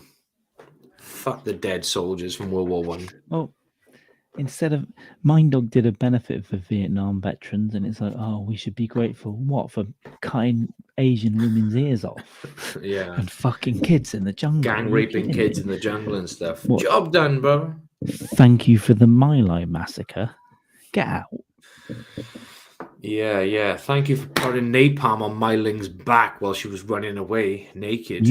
Thank you. You lost 4 times less legs than Hyman you took. You fucking old Colonel Ted. Oh yeah. I like the smell of fresh napalm in the morning. Keela's kicking off. She's either Vietnamese or she doesn't like politics. No, she's demanding that the kids check their bags rather than doing it like fucking 6:30 in the morning before school. Hell yes. Finger blast. Finger blast is brought to you by Jamie and Carl of dykes Mann podcast. Finger blast my asshole, please. Yep. 2 in the pink and 1 in the stink. That's what they call the shotgun. Or the Spock. Spock that bitch. Vulcan that twat.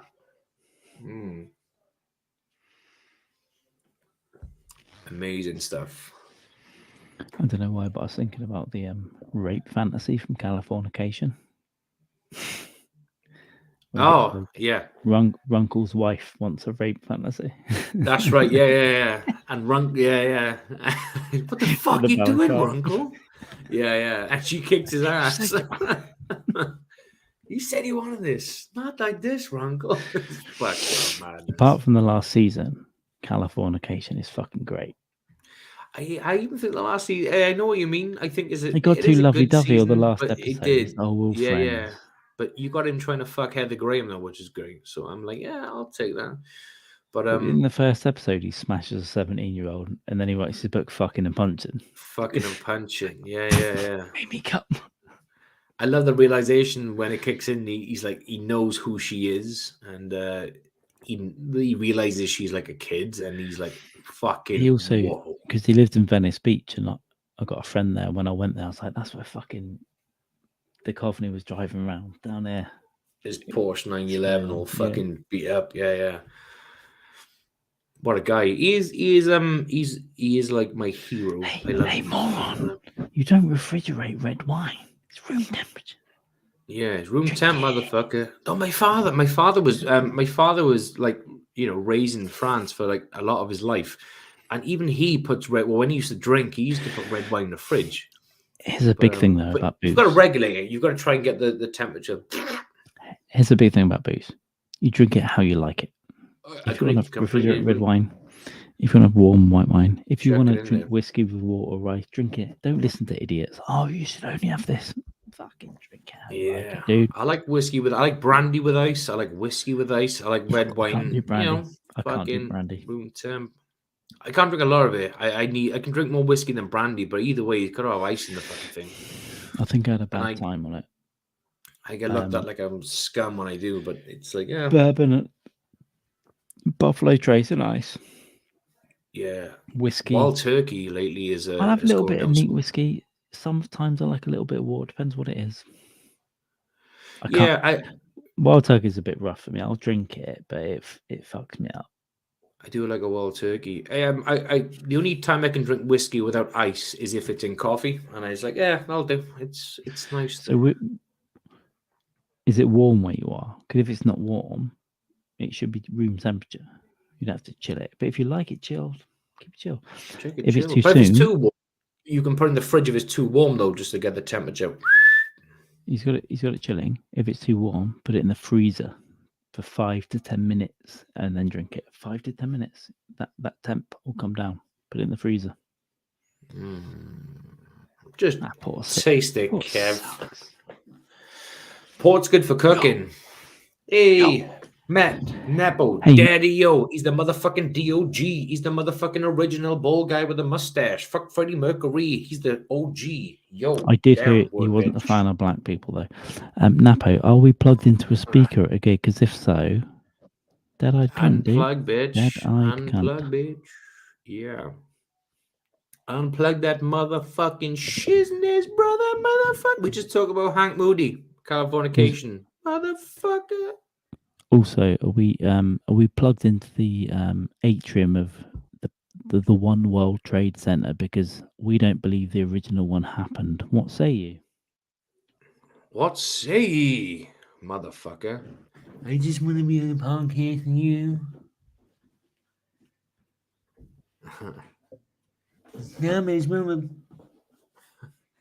My friend couldn't get on the podcast, and I lost a good friend now. I'm gonna kill you, my dog. He's gonna be like the Riddler from the new Batman film, like with a big grudge. This is not the way it's supposed to happen. Yeah. I want to come to Rhode Island and talk to this face to face. I'm gonna bring my DJ. Yeah. I love you, Mind Dog. It's been a while. I'm so sorry it's been a while, but I've been taking a step back because I'm gonna kill myself. Google how to drink red wine, you moron. You didn't need to drink. You didn't need to Google it. You just need to taste it and think, yeah, too warm, too cold. Just like maybe you prefer the blood of the natives that you gave scabies to slightly colder. Yeah. What was the other ones with the blankets? That was smallpox. Smallpox, yeah. Smallpox blanketed motherfucker. Maybe just. I know Kev was definitely heavily involved in that. When Catholics drink the wine as the blood of Jesus and the biscuit of the skin of Christ, you drink body of Christ. The correct temperature of the native, and then you gamble because that's what they do now. Yeah, that's what they do now. Yeah. Speak like going back to the drinking the blood of Christ and eating the body. Right. When he comes back, it's gonna be nothing left of him because everyone's been eating and drinking him for the past. How long's Catholicism been around for? 1,000 plus years. Unless he's massive, unless he's like as big as the galaxy, and his dick just lands on Earth.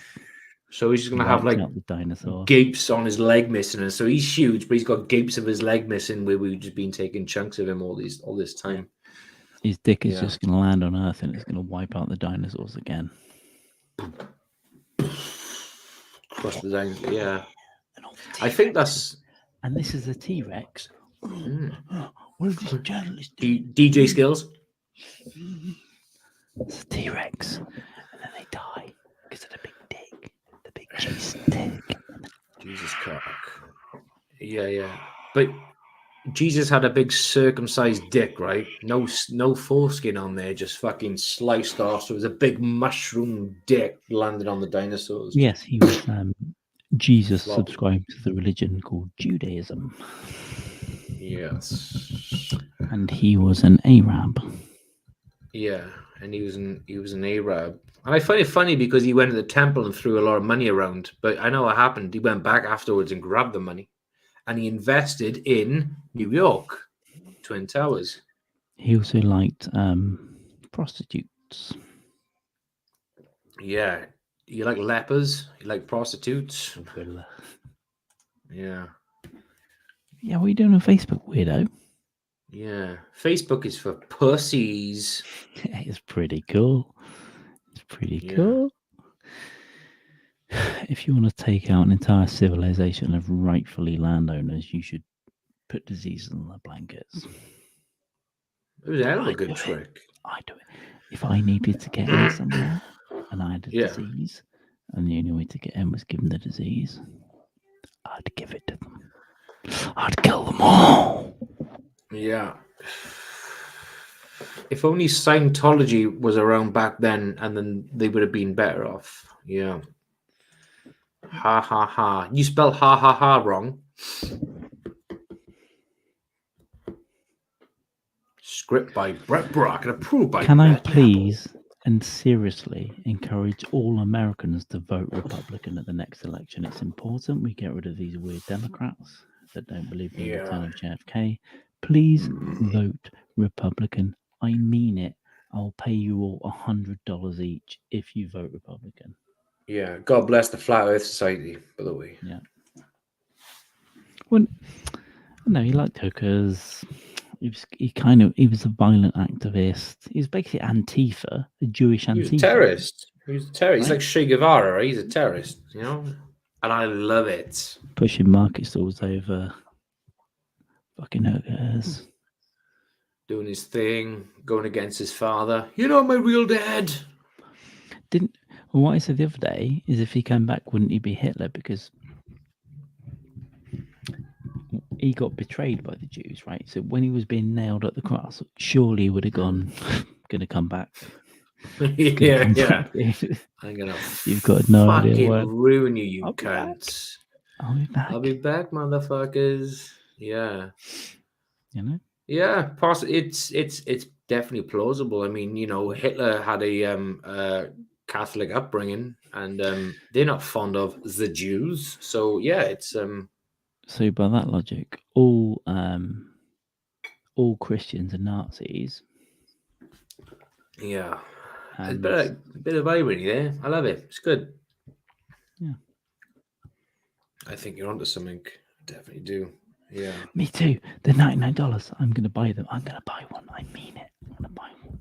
I'm gonna buy one. Trump cards, top Trump cards, Donald Trump cards. He's actually released them. He's released them as him as a superhero for $99 each. Nice. Yeah, there was a picture of him with his Superman t-shirt or some shit. I'm going to buy one. I brought 3 packs, so I'm going to send one to you and one to Napo. And when I go to New York, I'm going to get a cocktail in Trump Tower. And a steak, a Trump steak. That's finished. That was a failed business. Yeah, and you're going to sign up to his university as well, Trump College or whatever the fuck it was called. No, I'll just support his new ones and hopefully his new venture for president works. That's why Melania, yeah. We should do that. We should do a 40-hour podathon for Trump, right? GoFundMe for Trump. Yeah, yeah, we should definitely do that. I don't believe Andres or Levine had cancer because they both seem to be thriving now. They're perfectly well. It's a conspiracy. Trump looks unwell, so it's a conspiracy. It's a big conspiracy. Yes. Yeah. Yep. 100%. And definitely to the people that cut him out of Home Alone 2. Ugh. Yeah. Down to the hall. You're changing history. Yeah. Yeah, like, talk about, like, you know, I don't want to live in a totalitarian state, but let's cut Trump out of Home Alone 2. It's okay. I hear you, motherfucks. That was the best scene in the whole film, if I'm and it honest. Isn't telling people that they have to vote Democrat fascist behavior. Well, telling anyone they've got to vote anything is kind of a fascist. Isn't it ironically what they're trying to fight? Yes. Yeah. I agree. So it's all pathetic. But that goes to both sides of the argument, right? It's oh fuck me, I'm yawning because I just came. But both sides of the argument is vote this, vote that. So you're telling people what they should vote for. Yes, just give the facts of each party and let people do. If one side is fascist and the other is anti-fascist, and you say we have to do this or you're evil and wrong, that's fascist behaviour. Well, of course it is. It's fascism. Yeah. So isn't it all fascism then? So isn't voting fascism? I suppose by definition, or the textbook definition of it would be yes. I So the only way to combat fascism is to not vote. Don't vote. Yes. But by telling people don't vote, that's also fascism as well, right? By definition, again. The only way to combat combat fascism is to say vote, don't vote, vote for him, vote for him. Masturbate into the toilet directly. Don't do it. That's the thing, right? Yes, burn a baby. That's the point. Or don't burn a baby. It's like, don't tell people what to do. Or so do you want freedom or fascism? Because if you want freedom, burn the baby, dude.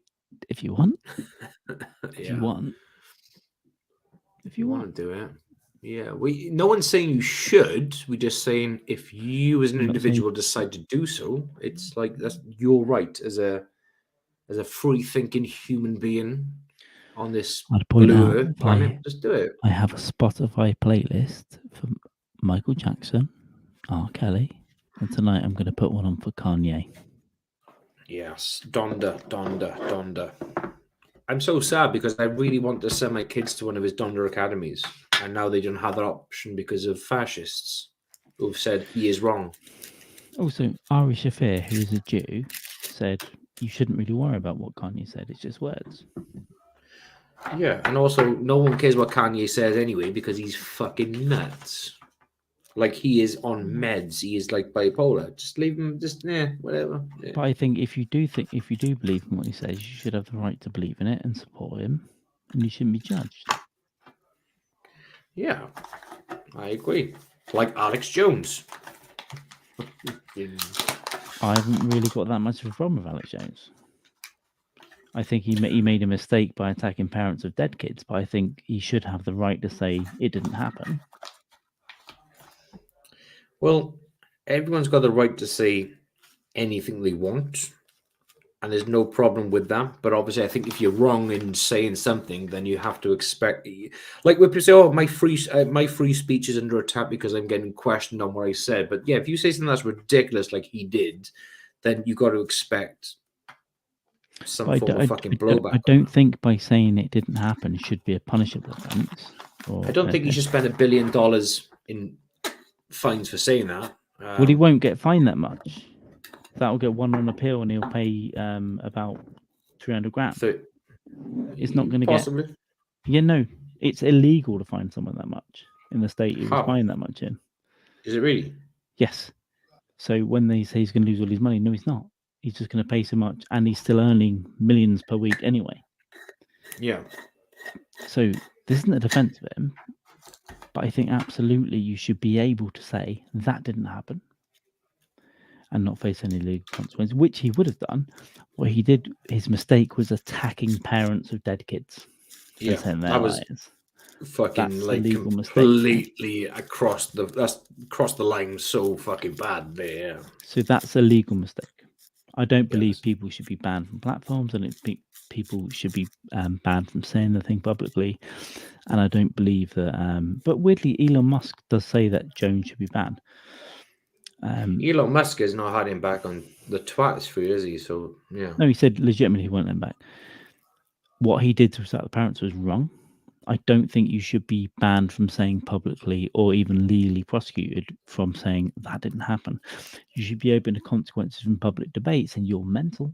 That should be the consequence. But you shouldn't be legally liable for that. But what he did was different. It wasn't just saying that. It was attacking parents of dead kids when you were fake. And that's libelous and it's hurtful, so you should be sued. Yes, he took it extremely personally. He took the fight. He took it away from the fight against the political elite, and he took it directly to the parents of the kids. And I'll point again, it's not a defense of Alex Jones, but it's also not. I think you should be allowed to say it. And those fines aren't real. Those fines aren't real, and he won't pay them. And he won't have to pay them. He will pay about 5% of them on appeal, and then he'll continue to make money. And they'll just change the rules. But then I don't think he's an evil person. I think he got caught up in the conspiracy stuff, and he got into a character, and the character had to lean into everything he heard. JFK's coming back. That's it. You know, but all I would say on that is sensible about it. It's not like it's trying to be sensible about it, sensible about that. But it also, I suppose, it says quite a bit about his character and his morality. So therefore, obviously, he's playing into a character, and the character which being Alex Jones. I suppose the morality is Barack Obama said, "I'm a good guy," yet he murdered children knowingly. Yeah, he droned the fuck out of them. Is that good morality? But some people would say Obama's up here and Alex Jones is down there. Oh no, the guy. I'm kind of getting the guy authorized. Yeah, the guy authorized fucking drone strikes, which wiped out fucking families of people in fucking wedding parties and all sorts of shit. It's fucking If you think 9/11 was bad, when those drones were dropped, when those missiles were fired, it wiped out hundreds of families just to get one guy that might have turned on a phone, right? Yeah, so therefore the morality aspect there is it's so it isn't zero. The morality of Barack Obama worse than Alex Jones if he comes out and said that's fake, but this guy killed people? Well, I suppose then there was but if you're putting things that in simplicity terms, then yes, I suppose. Yeah, I could say the Holocaust didn't happen. You're liars, right? And that's a massive crime in some places. I'm not saying that, by the way. It did happen. My family are Jewish, and my family also fought the Nazis. Not like fake Americans. Jokes aside, because they're scum and they need to be fought. I'm just thinking about it. About it. I'm not saying this is right, that's right. It's not simplistic. The act of any president or prime minister is worse than anything Alex Jones ever did. I agree. I completely agree. It is. But I think that's where double standards come in, right? The only mistake he made was attacking parents. You can't attack innocent people who'd lost their children and say you're a fucking liar. That's wrong. Completely wrong. And he knew what he was doing. I don't think he was caught up in the, like, he's not like a method actor. He wasn't caught up in the moment. He just said what he did because he knew he would get fucking viewers, subs. A guest who was a former military guy came on and said it didn't happen. Right, is what happened. Right. And so then he re-reported the news, and he kept reporting it, and he didn't do well in court, and it wasn't good, and he should be sued, and he should lose money. Could I make that clear? But it's interesting thinking about it, isn't it? Who gets punished in society? This is something I've always thought about, as in like what you just said then about the politicians compared to the ones who organize these fucking wars and drone strikes and blah blah blah, compared to someone like Alex Jones, who's made a lot of money from doing the batshit crazy things he fucking does, which is fine. Up until the point whereby, politicians, by the way. Yeah, up until the point whereby he says things like, "Well, this didn't happen in Sandy Hook," and then no. I think he absolutely has the right to say it didn't happen. He shouldn't be punished for it. The problem is attacking parents, saying you're pretending you lost kids. Yeah, that's what I'm saying. So him saying that compared to what politicians have done over the decades and the like, he's come off really fucking harshly compared to George W. Bush going into like and Tony Blair going into Iraq illegally, which we know now, and they got no consequences whatsoever. Well, they got bonuses, they got money. But they got money, and then they're like the peace envoys for the Middle East now, which is what? But it's I agree. To a point, I agree with what you're saying, but it's. So why should a private citizen be punished more than a political citizen? I don't think they should. I think a politician should be held to a higher account than anybody else. Reason being is they go into that position on what they're going to do, and they need to be held to a higher account than anybody else. Same as the police, and again, it's not a defense of Jones. What he did was wrong, and he should have been punished for it. Absolutely. You keep saying that like you got to make a point. Like it's no. The point is you should be able to say whatever you like without punishment. Like you should be able to say 9/11 didn't happen. You should be able to say 7/7 didn't happen, as I do regularly for fun. Yeah, we do it, and we. I don't mean it. I'm not trying to convince there's no anyone. I'm trying to be repercussions. silly. Yeah. But on the back of, like, for example, we say quite often, we'll say, oh, yeah, 9/11 didn't happen, and whatever. And let's just say it grabbed momentum and things spiraled out of control. And I like to think I would, and I think you would I'd too. sell T-shirts. Yeah, I'd sell fucking merch. But it'd be like, yeah, you would step in and say, no, it was a fucking joke. Let's just fucking Eventually, ease off. when they catch me. Well, I want to make the money first before I, jump out. But yeah, again, his mistake was attacking parents with dead children, going, "You're a liar," and then selling merch based off it and making money based off it. That was the crime, and that was the wrong thing. But why would the he? Wrong like, thing why wasn't saying, did it happen? Did it not? That's not the wrong thing. Saying did it happen or did it not? But why would any logical thinking person think a heavily reported school shooting didn't happen? We've literally said it about 9/11. Why does it matter that it's kids or a school? Because people like you. He didn't say it as a joke, though. Surely he literally. Whether he did or not, it shouldn't matter. Yeah, you should allow nutcases to say that didn't happen. It wasn't cold tonight. But also, in regards to fucking letting nutcases say what they got to say, surely it's best to keep them where everyone can see them, rather than going down the fucking dirty little back alleys. You can debate them, and you know who they are. If you don't know, they go underground, right?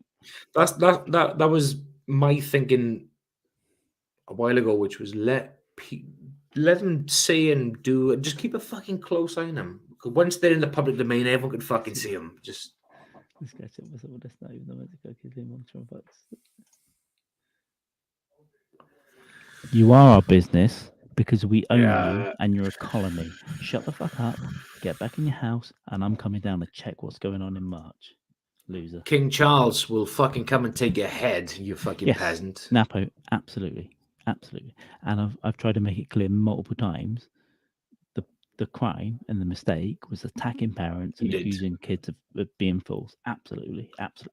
So when I defend Jones or whatever, it was about that seems a bit crazy to even pay attention to these people. Yes, agreed. So if anyone took the wrong end of the stick, agreed. I agree with my real brain without any jokes. Absolutely. If my nephew died and someone said to my sister she's a fucking liar, yeah, I'd have a problem with it. And Jamie would with his kids as well. Yes. No, none of them are more accurate. It's a lie sold to people like you who joined the military. And the drone strikes hit a tower block where 350 people died, and there's one possible target in the basement who's turned a phone on, who sold it to someone else. That's the problem with that as well. Yeah. Oh, slightly less than room temp Merlot. Nice. There we go. Let's get back to fucking normal conversation. And quite frankly, it should be more Americans. That was a joke. That was a joke there, Solvent. Yeah. How did Vietnam go, guys? Fucking hell. Well, they've never won a war. They've never won a war. Yeah, America's never defeated an army, never won a war with a country that's never had a navy or a fucking navy or fucking. They've never won a war, ever. Yeah, that's true. Yeah. God bless them, eh? No, Sylvain, I understand war. Let's not go real here. Let's do it. Come on. And when I'm saying America this, America that, us as well, UK as well, won't it? I understand war has to happen, but I will make jokes about it because I want to, and fuck people who get upset about it. I agree with that too. For the millionth time, I've got people who've died in wars in my family, fought in wars, and I'll still make jokes about it because I'm mental. And I respect you and Brett and everyone, but I'll still say weird shit because that's what I'm like. I've got Tourette's. It's weird. Tourette's, man. There's a necessity for war, unfortunately, and good military, as we and you have. I won't thank you for your service, so the only people I'll thank for their service are the people in the gym wearing camo, lifting weights. Those guys. When I see them, I walk up to them and go, "Thank you for your service." And I do, and I'll do it tomorrow. I won't. If they're standing outside a supermarket with buckets for donations, I'm like, no, I need this for booze. No. War fighters in Vietnam raped and murdered young Vietnamese girls. That's what your army did. So draft dodgers were the good ones. Promotion test from who? The military? Did the military give you that? Oh, just read about our history. Dolph Lundgren didn't cut a village's ears off and wear them as a necklace. He probably did, though. But yeah. I like to think he did. Yeah. Guns N' Roses. What's the Guns N' Roses tune? Civil War. Civil War, yeah. We're selling soldiers. Civil War. Grocery. Wow. Yeah. You bury them. Bury the rich. No, sorry, you bury the... fucking hell, tongue-tied now. Yeah. We bury the poor. We won't find just civil war. No, neither army, not disrespecting at all. Thinking is all. Talking shit as well. Love you, drink the Merlot. When in doubt, get your Merlot out. Hey, take that empty bottle, down it in one, put it across your wife's head, and have sex for the 4th time this year. Just do it.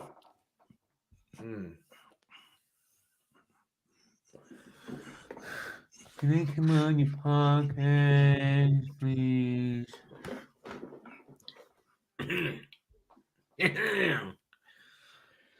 What is it good for? Killing people that you don't like. Service to Shell Oil. Okay, cool. Yeah. Good for you, brother. I respect you. And I still can't be serious. Yes. Kevin, we salute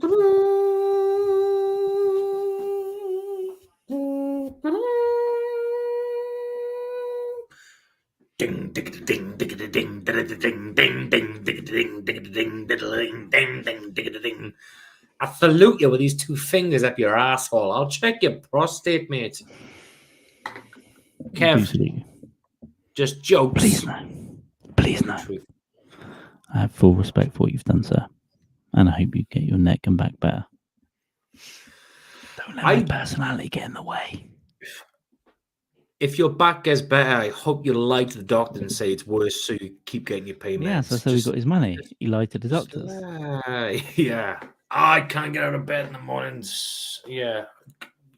What's the American one? Let me suck off the flag like a loser.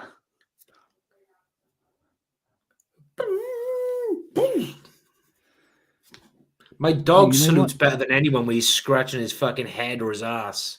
Do you know what? It seems pathetic because I've never practiced it, because I salute no one. I bow no one. I do not serve my country. Fuck my country. Fuck it in the ass. Like a gay man. Just get right in there. I support just thrive in the Middle East. Yeah. I might convert to Islam and just go and join them. I ain't going to fucking do it. Bollocks to it.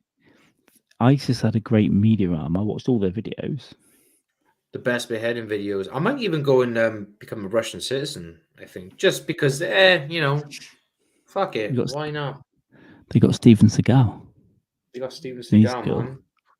He's cool. Yeah. You got Steven Seagal, and what America got? John Wick. You know? Fuck you. John Wick's pretty cool, to be fair.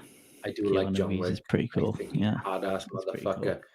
It took me 2 attempts to watch the first John Wick film before I thought that was okay. And then I watched the second one. I was like, okay, this is good. And then I watched the 3rd John Wick film, and I was like, yeah, he's my guy. Badass motherfucker. I don't learn anything about anything. Who cares? I don't want to fucking land on any beach against gunfight to save anybody. Fuck that. No way, Jose. Let him go. And go. Look at the grey. Look at the grey in my hair. It wasn't this much grey when I come on this podcast talking about Alex Jones and war and shit. It's like, my bald shows up, but my grey doesn't. My grey is very prominent here down the side. It's very prominent. Yeah, good prominent bit of grey. You can't even see it here, but this grows. I shave it a lot because I grow a shit beard. But there's a lot of grey there as well. I'm like, oh, for fuck's sake! And I've got one long grey pube.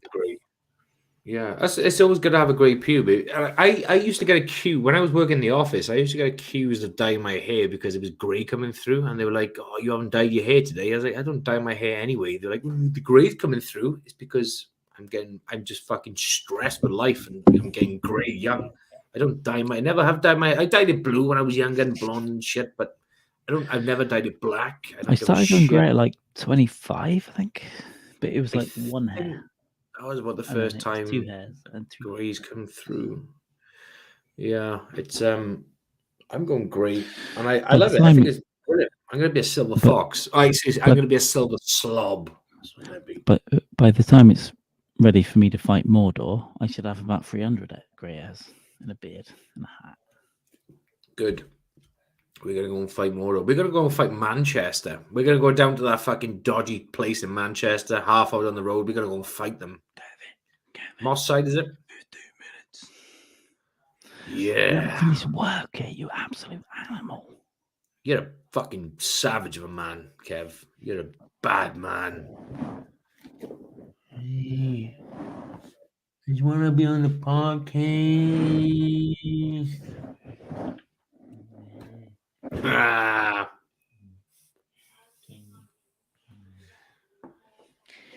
Can I come in your... I just want to be loved. I just want to be loved.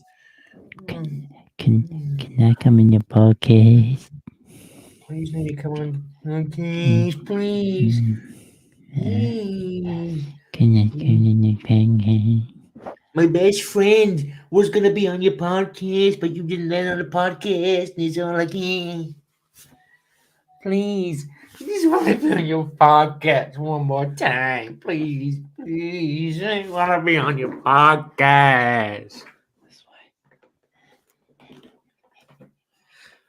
I just want to be loved.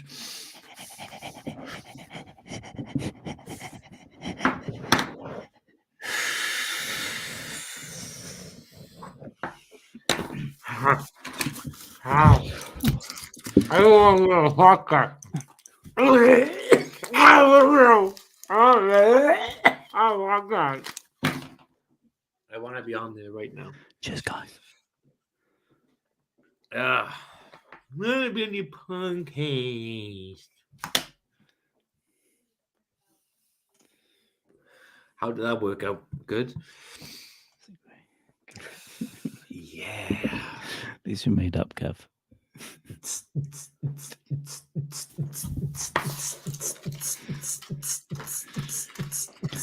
Kev. Me and Kev have pain meds. Me and Kev have good pain meds. Yeah.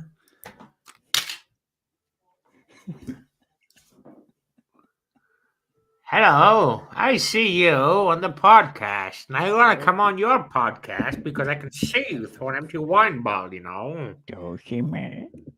Oh, glass empty wine bottle viewing, I see. Let me on. Anyway, those parents paid those kids to cry. The parents are liars. That's the best acting I've ever seen. People pretend to cry because the kids are dead. It's like Al Pacino shit going down there. It ain't real. Fucking hell. I don't want to gummy. I need to pee.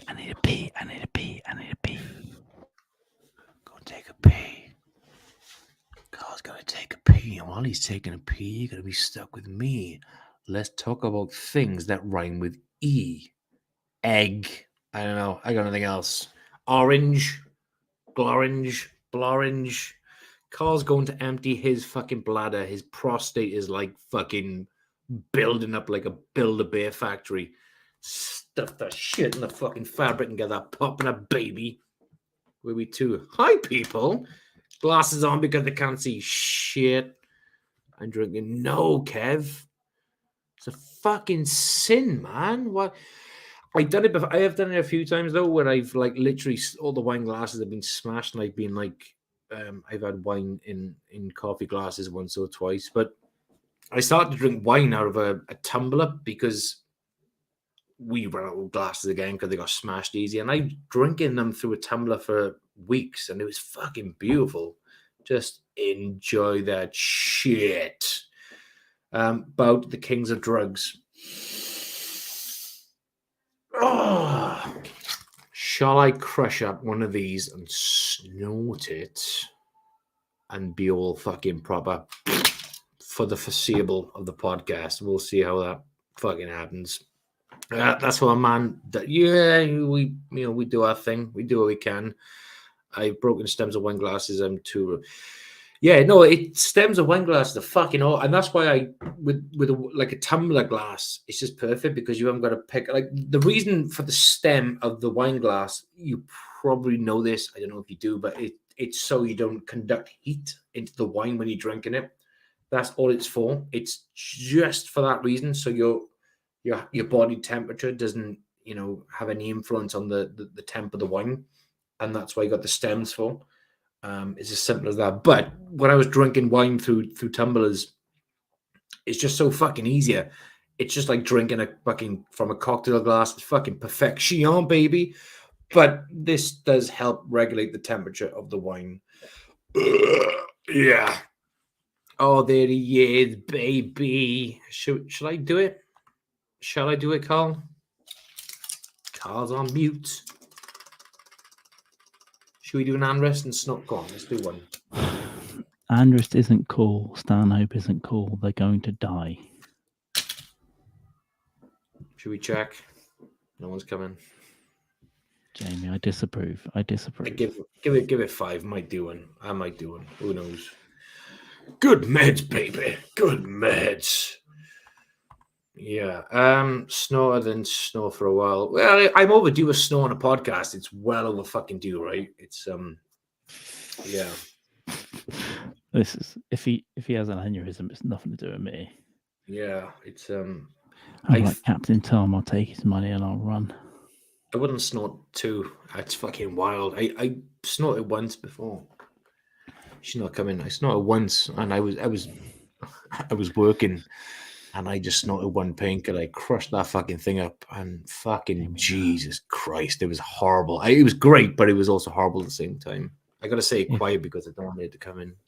If we go out back, we're going to take cocaine. Yes. Oh, I was going to say I'll speak offline about that, but yeah. He's only 2 hours away now. Huh? He's only 2 hours. He's 2 hours south of me now, Hack. I'm above Hack in the country. We'll speak offline about that. But yeah, cool.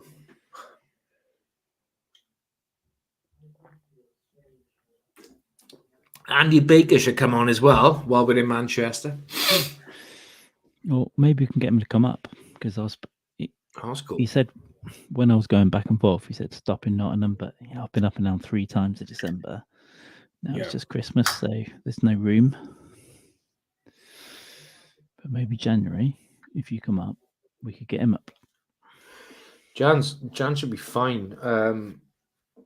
I think I start a new job in Jan, but I've got 2 good prospects of better jobs for like mid-Feb. So yeah, either way, Jan's fine for me. Let's talk offline and talk about it. Are they like Monday to Friday or?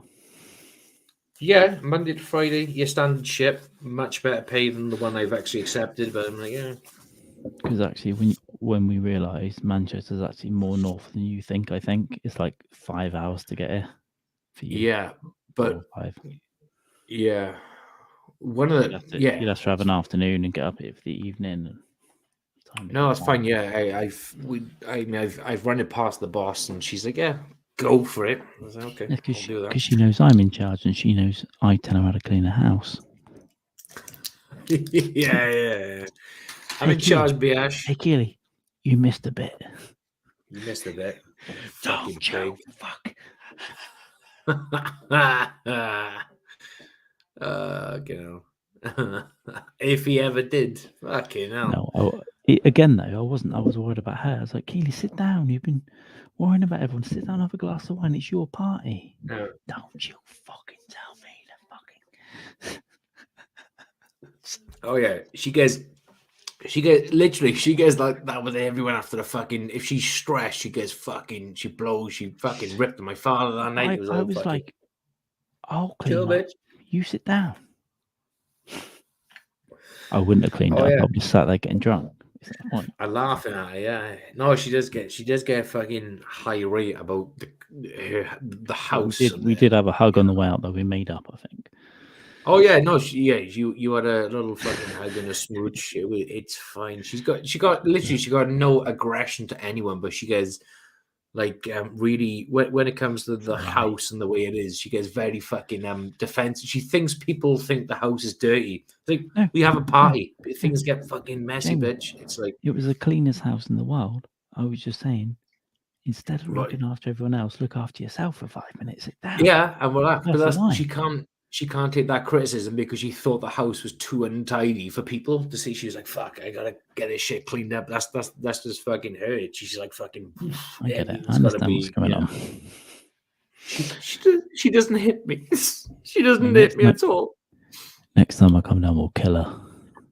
Yeah, we'll get a big, huge pillow and just like fucking down on her face. And job then. Do it live on the podcast though, to get the viewers in. That'd be good. That's the thing about Hat Crashing here. He's going to definitely sleep in my bed, and I'm not going to be able to move him. He'll snore for like 15 hours, and then I'll try and steal his drugs. I'll be in the bed with him after I've stolen his drugs. Beautiful, beautiful.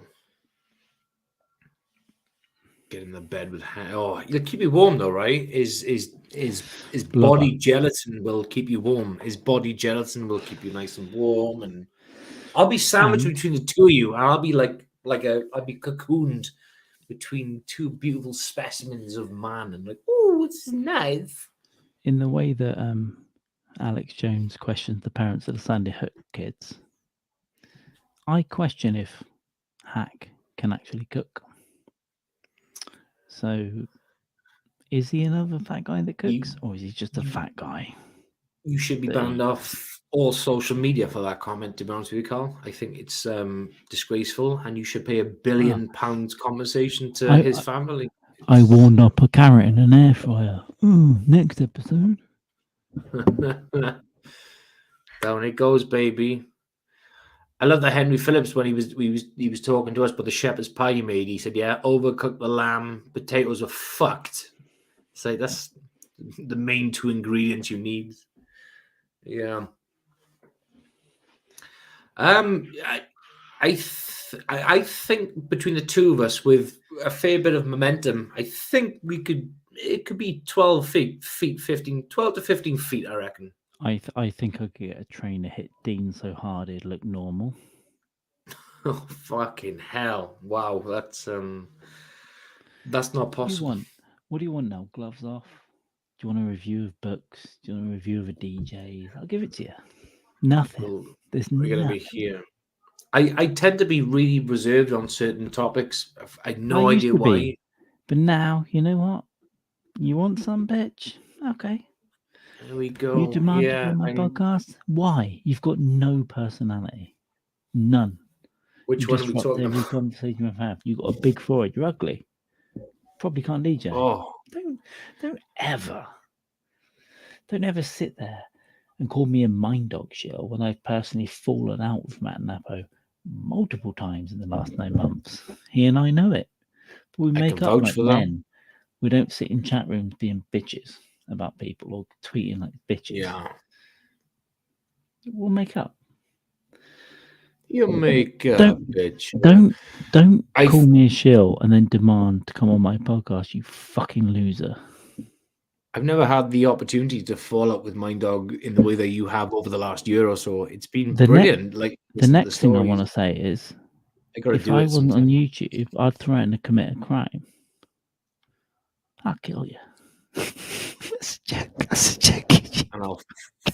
Would you rape him at all? No, that's bad and wrong. It's not. It's wrong. What if he was asking for it? Nope. Make this stand up in front of a jury, you pussy. No, I will not. I would never, ever, ever do that. No. Do you know what? Sometimes when I decided to change my life about 15 years ago, I had a boss who's an idiot. And he's a short little idiot. He used to bark me orders and go, put this there, do this there. And I looked at him one day and I thought, I'm smarter than you. I'm better than you. And I just said, fuck off. And I walked out the job. So now you meet these people on the internet and you're nice to them for a while. And then at some point you go, I'm smarter than you. I'm better than you. You have limited talents. I won't say that next thing because it's it's not honourable. Yeah. I could defeat you in armed combat. I could defeat you in disarmed combat. Nothing about you two talentless idiots worries me at all. What can you say? A half funny comment? Piss off, son. I'll drown you in a lake. Get out, you bitch. Yeah. I feel you, brothers. I hear what you're saying. Motherfucker, they're pint cans as well, man. They're fucking cronies. 1660, 1668. I'm fucking English, mate. I don't fucking buy it. I went to Qatar, bruv, and I fucking drunk shitloads, and I punched out a couple of dirty muzzies and all that, bruv. I went to Mr. St. George, an Arabian prince. Yeah. And he said he's bloody English, he is. Yeah. I completely fucking kicked over the fucking dirty Arab because I'm English, bruv. I mean, this is England, innit, bruv? I gotta change. I gotta put the speaker on my fucking laptop because my earbuds are dying. No. In the UK, 40 years. In the 70s, you could rape your wife and she couldn't have you charged. Good time. Police would go, civil matter. Remember the 40 years, 150. Yeah, civil matter.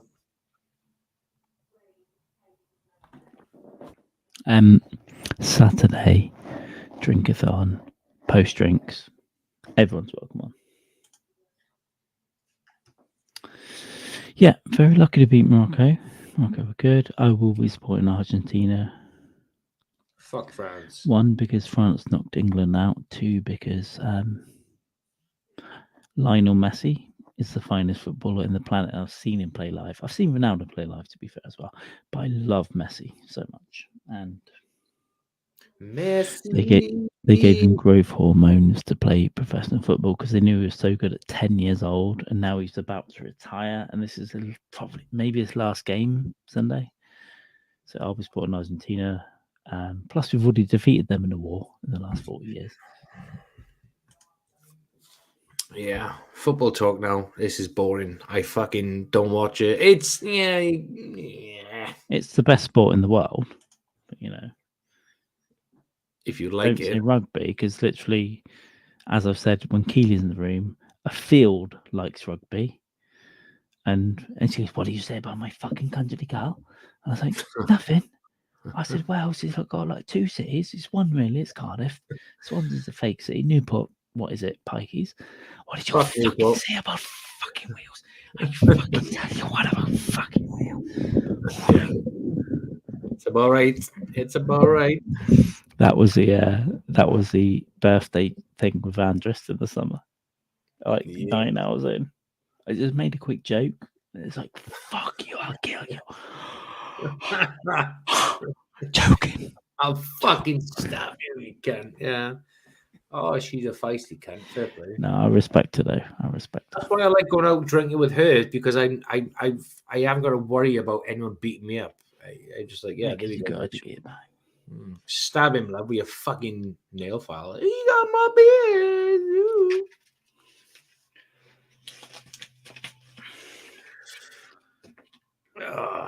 Vaping away. Oh, fucking hell. I'm holding it like a old school. I can say this word because it means Carl knows what I mean. I'm holding it like Don't a say fag. the N-word. Don't say the N-word. I'm holding it like a fag. You can say it because we're in Britain. Fag.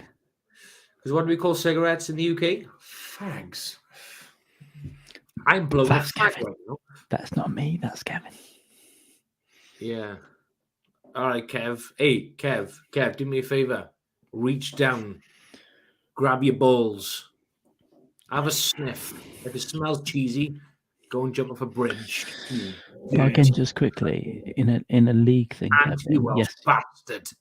You get 1 point for a draw, 3 points for a win, no points for a loss. But at the end of the season, a team can drop into the lower division or get promoted. So you can lose everything or gain everything. And in the US, you don't get that. And in the World Cup, in the group stages, you can draw. But when it goes into the knockout stages, you're out. If you lose the game, you're out. You're gone. Nothing. Yeah. In your country, the World Series has 2 teams from the same country, not the world. And there's no relegation and promotion. So there's jeopardy. There's jeopardy of money. There's jeopardy of the lady that makes the pies. She might lose her job if that guy doesn't score the goal. It's passion. It's jeopardy to go up and down. The beauty of winning, the depression of losing. That's what's in the English game in 4 divisions and then the lower leagues. So I think there's room. I think just, but I get it. I'd love to get into your sports too. When I go to America, I'm going to go watch an NFL game. I'll watch an NBA game. No, WNBA game. Are you mad? NBA, man. It was class. My cousin recently went to New York with her family, and they went to watch a fucking basketball game. Fuck, it looks great. Good atmosphere. Again, I'll disagree with you. There can be games where you hit the post, it's close, it's fucking tough. There can be exciting in the games. They're not the best. I'd rather see goals. Agreed.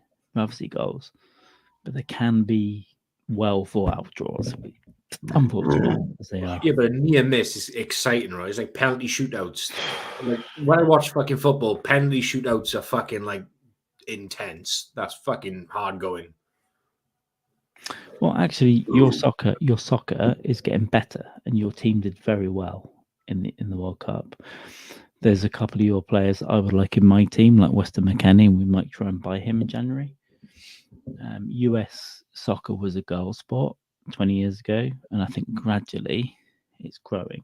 It will never be basketball. It will never be your football. It will never be baseball. It will never be hockey.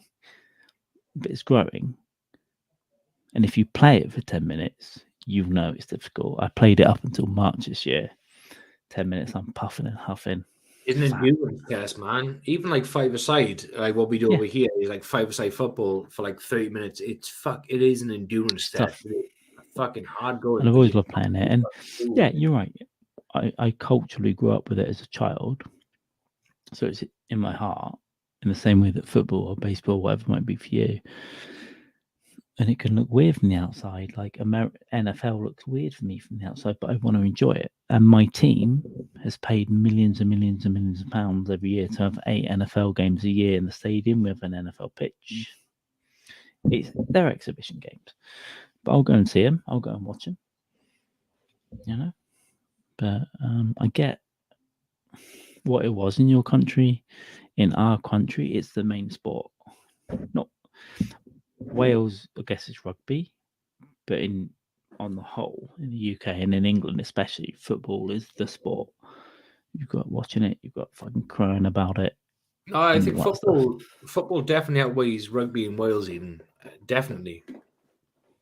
But I think it's more it's like a cultural aspect to it. There's a celebrity rich, blah blah blah. But the most metrosexual, gay-looking man that you look at in soccer, he's probably way more of an athlete than you can ever be, stronger than you can ever be, he's fit than you can ever be. And when you play the game, it might look easy, but it's not. If you take one tackle, you'll probably be crying on the sidelines. If you run up and down, you'll probably be puffing. It's a hard game to play, and it looks easy because they've all got gel in the hair and they're on, hundreds of thousands a week or whatever. But it's not. And the skill of what they're doing and the way they're thinking about the tactics of the whole team going up and down is something else. But you can only know that if you watch it for 20 years, not for 2 or for 1. Again, I get it. In the US, it's not a key sport. So in reality, yeah, I get it, man. I can accept criticism and accept whatever. It's a fucking sport. Like, no one should get too emotionally involved in it. But it's growing. Soccer is growing in the US, and it was growing 10 years ago, and it's growing more now. I think it won't ever again be in the top 3 sports because you have so many. But yeah. He's right. Yeah, you're not wrong. You could grab his ankles, pull him down, rip his trousers down, and bun him. That's But then, why do you want to go and watch baseball when everyone's on steroids just to get a big ass so they can hit the fucking thing out of the thing? Everyone goes, "That's my pie." They won the pie. Woman hater saying, "Okay, cool." Nice. Banter, I can agree, but I completely disagree with you. It's cultural. It's there's a lot of skill and fitness and strength involved in it. And if trust me, go and play it then. Ice hockey. Go to Canada. Ice hockey. I'm gonna live in Canada.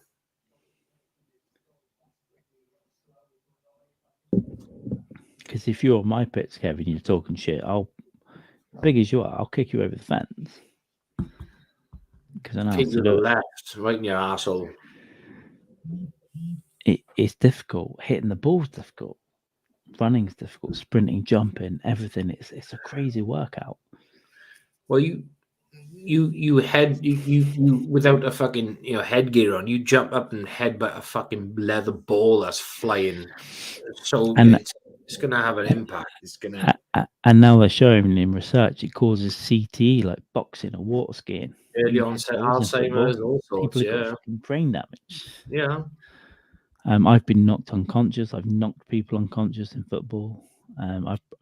I've broken people's ribs, bruised their organs, and this is all one incident, by the way. And you had collisions. Yeah, people can roll round and round. If you run up and down and I kick you in the Achilles heel, guess what you're going to do? You're going to roll around on the floor and cry. And you're going to go, that fucking hurts. And my brother almost lost his vision, one of his eyes. He was playing football. So when you see it on the telly, you can go, well, NF, we can all smash. Secondly, rugby players don't have pads, you fucking American pussy. Dirty pussies. With your helmets and your pads. Fuck off. Get out of town. My brother, when my brother was playing football, my brother almost... All of that was a joke. I'm not going to kill you. It was a big joke. My brother almost lost his vision in his eye playing football years ago. He had a ball kicked in his eye. And he was playing for a really low league fucking team. And he lost his vision. It was fucking horrible. He had to have an eye operation. They literally took his eye out to fucking fix the damage. That's crazy, man. Yeah, but that's it's sport, isn't it? It's to replace killing each other. And it's to deal, well, obviously we're a female sport now, but it's to deal with the need to fight and to win, and that's what sport is. It's a replacement, and the gladiator thing was for that, is to replace war, to replace hatred and murder. Let's just fight on the pitch instead, and you get into it. Win, lose, you learn. Of course, man, that's what it is. Gladiators. Combat sports, yeah, combat sport, boxing, MMA, football, soccer, NFL. All of it is the yes, and in the same way that Netflix, Amazon, and they're all will succumb to it. Is government say, "Hey, dummy, just watch this shit." But it's real, and I think sports, watching it and doing it, appeal to our human nature, like our adrenaline, our need to kill, to win. So yes, that comes from a need for your tribe to win. It's mental. But otherwise, we'd be killing each other. Yeah, it's the thirst for blood, right? Is that fucking embedded DNA shit? Yeah. Because if we don't do it, we'll be strangling each other on the fucking streets, man. And that's it. And some people do. And that's why boxing is so popular. It's like watching people get blood drawn out of their bodies and shit. I don't think it makes you gay. But no, I've had multiple head injuries, including last Christmas around the podcast. I fractured my skull, and no, I did now, and I didn't get any medical help. And it's still a bit soft. I was knocked out last summer. That wasn't a sport, Carl. That was a bourbon binge. Sex. Blood sugar, I think. I've been knocked unconscious several times and then dropped, like, the barbell bar from weights. That fell on my head and smashed me. I've had so many head injuries in the back and been beaten up by my dad, by my brothers, really bad. When I was young. Now, yeah, that's why I'm not normal. But guess what? I don't want to be fucking normal. And if I hadn't have had CTE or whatever that I'll never get tested for, you wouldn't have this idiot. So fuck off. There we go. Brain damage can do great things for people. That's what we've taken from this point in the podcast. Brain damage is good for people's progression in life. Merlot. Kev, at some point, let's have a glass of Merlot together. Do you know what? This is actually, I just realized this is the Merlot as well. It's a great wine, man. It's Merlot, a good grape, baby. It's a good grape. There's another one. Oh, Malbec is really good. Malbec. That's Argentinian, right? Yeah, it's beautiful. I know you're saying it's good because I had some black pussy once and she liked Malbec. And it's like, all right. Tony Hinchcliffe, when I was at the Comedy Store, and this is Tony Hinchcliffe's quote, said, "Black pussy is 1.5 degrees warmer than white pussy." And I thought it was one of the best jokes in the world. I was like, I agree with you. I agree with you, Tony. I'm not upset. Yeah. But there was a girl next to me that was very upset. Was she black? No, she's kind of Kardashian, but she was very upset. So that was when I was at the store, and Jesselnick and Hinchcliffe went one after the other. Amazing. And between them, they walked about 40 people out the club. They're like, "Fuck, I'm not listening to this." Yeah, you, man. But I was already a fan of them both, so I knew. Yeah. And I was sat in the corner. Yeah. And when Jesselnick came on, he's an attractive guy, right? Especially like 6 years ago. He's a good-looking dude. Jacket, blonde quiff. Yeah. And he comes on, and there's a table next to me of boys and girls out on dates or whatever. And as soon as he come on stage, all the girls' pussies went wet. Yeah. Who's this guy? And then he went, "Let me tell you about dead babies," and just did his thing. And then all those girls went, "You can joke about that? Oh my god!" Yeah. Half that table got up and left without their boyfriends. Yeah. I Katie loves Jesselnick. She laughs at all of his jokes. She thinks he's great, but I think a part of it is like she looks at him like, I would fucking. No, Jamie, all of it. She doesn't understand comedy. She's a lady. But she laughs at Jesselnick because I think it's one because he's a good. Have sex with them. Wants to have his babies. Yeah. Wants to have his babies. Right. But she laughs at all his shit. Women are dumb. Babies. He's hilarious. But a part of his attraction. He's a good looking. Part of it, all of it. Yeah. He's dumb. She wants to have his dick. Then Tony Hinchcliffe come on, right? And this girl that was next to me, this Kardashian looking idiot. She might have been one of the young ones, I don't know. She yelled out and she went, "Oh, me." And Hinchcliffe just stopped on the main stage of the Comedy Store and just went, "What?" And she's went, and I'm sat next to her, and he just goes, "Oh, let's talk about you." And he spent 5 minutes talking about her, and she's like, "Please leave me alone, please." Yeah. And then he just went, "Okay, no," Mm-hmm. and just spent his whole set on her. And so seeing Nick and Hinchcliffe and Rick Ingram, actually, who I will always, not a lot of people know about Rick Ingram yet, but he's recently supported Chris Rock, walked a lot of people. And I knew them all before I went there. So I was just loving it. Yeah, Like, you knew what was coming. Comics, Yeah. And all of these fucking idiot women just walked. They were like, "I'm leaving." Yeah. And I talked, but the ability and the confidence to walk a room, to upset your audience and still be confident enough to do it in the best club in the world. And you've got all the comics on the back laughing and me knowing everything. It's just like, this is gold. That's what I love. So comedy isn't about making the whole room laugh. Make 60% of it laugh and make some be upset with you, I say, because that it creates something so special. Like, because those comics know it, you know it, they know it. It's like, fuck you then. Excuse me, I didn't come here to be offended. Sorry, sweetheart. Yeah. It's good. Yeah, back in the day, Kevin used to be into white.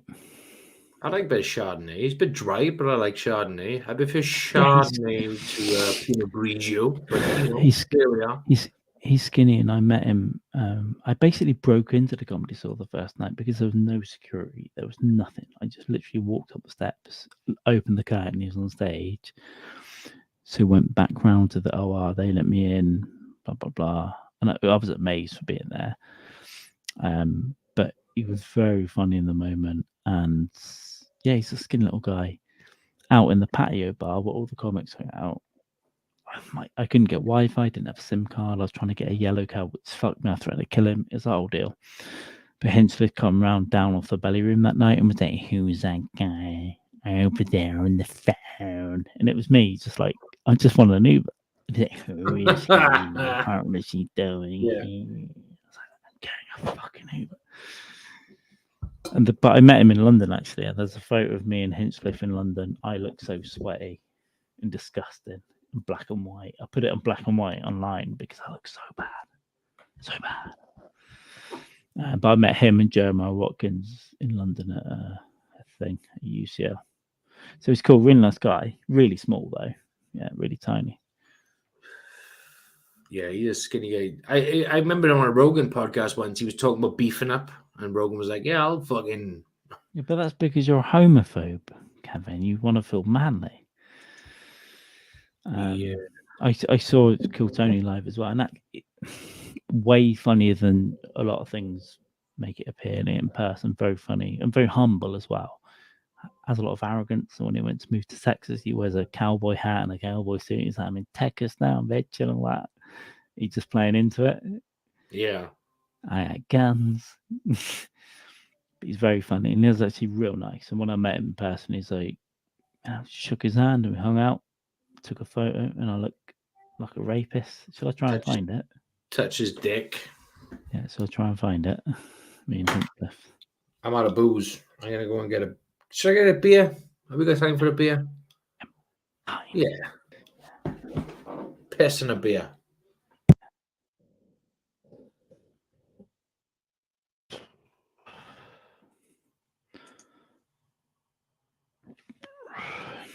I'm drunk. Fucking mother.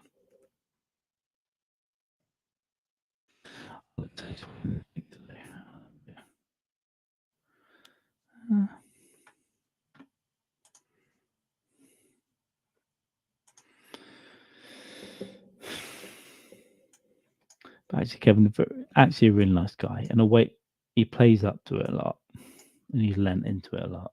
But I'll have to say, very nice and not like anywhere near as arrogant as he is on camera. Obviously, like, you know, a lot of that circle could be. But I've met Ari and I've met Tony, and I've met Moshe Kasher, Natasha Leggero as well in person. Well, Natasha was coming out of the toilet.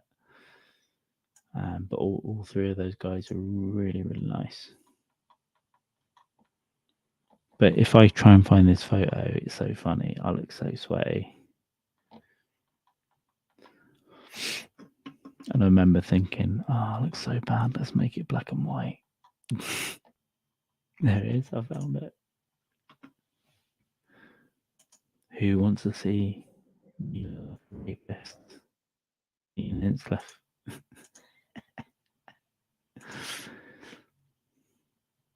Actually, it's weird because when you think about it, there we go. There's me and Hinscliffe. Look at that.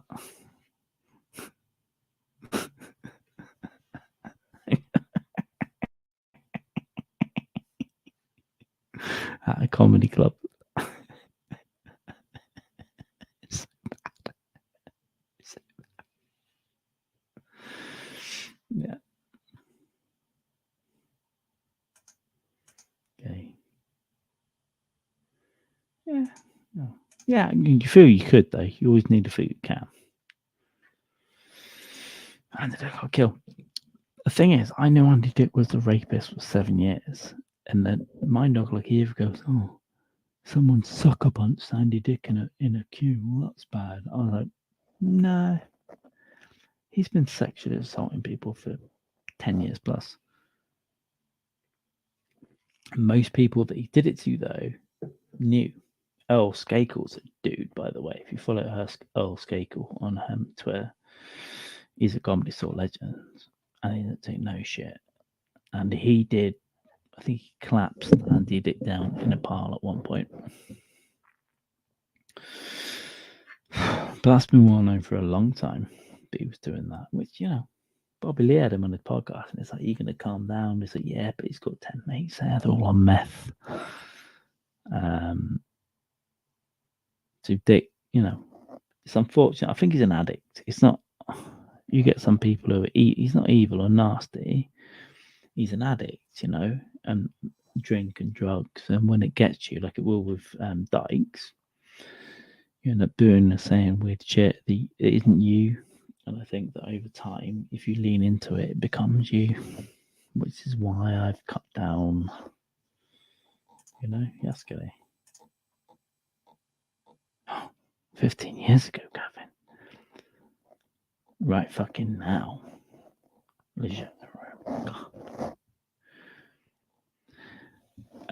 There's a whole backstory about Ari Shaffir and Duncan Trussell fighting over years ago.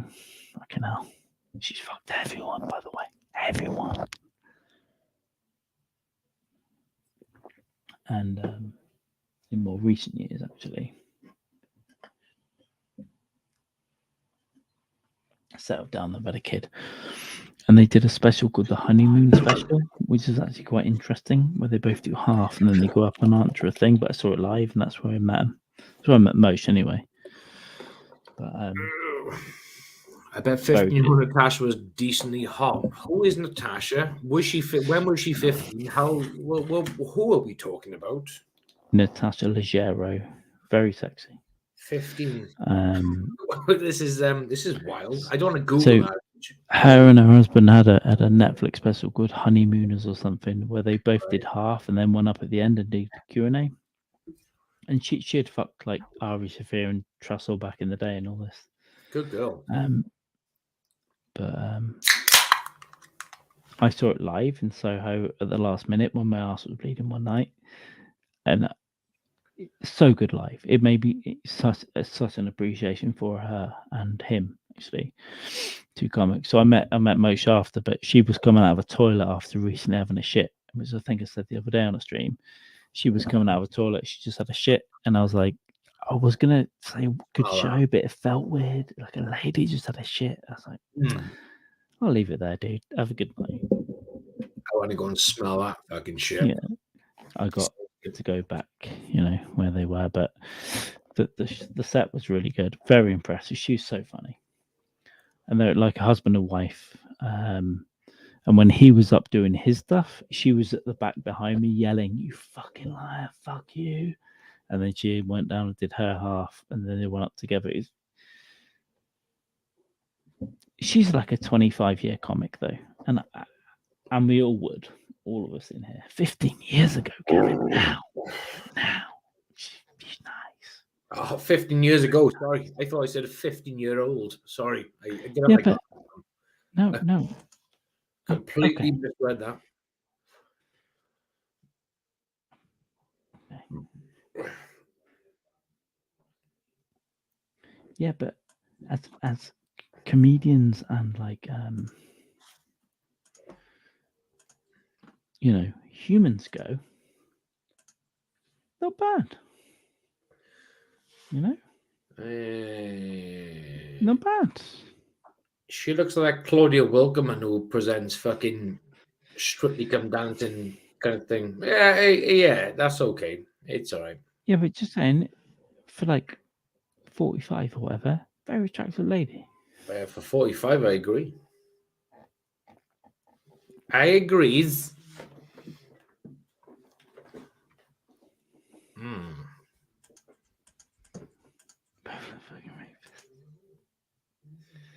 What do you look like, Kevin? Do you think you don't look like? When you go on Twitter, let's have another argument. When you go on Twitter attacking women and saying you need a high value man, do you think you're a high value man? Oh yeah, what was this about again now? Kev went on Twitter and said something about I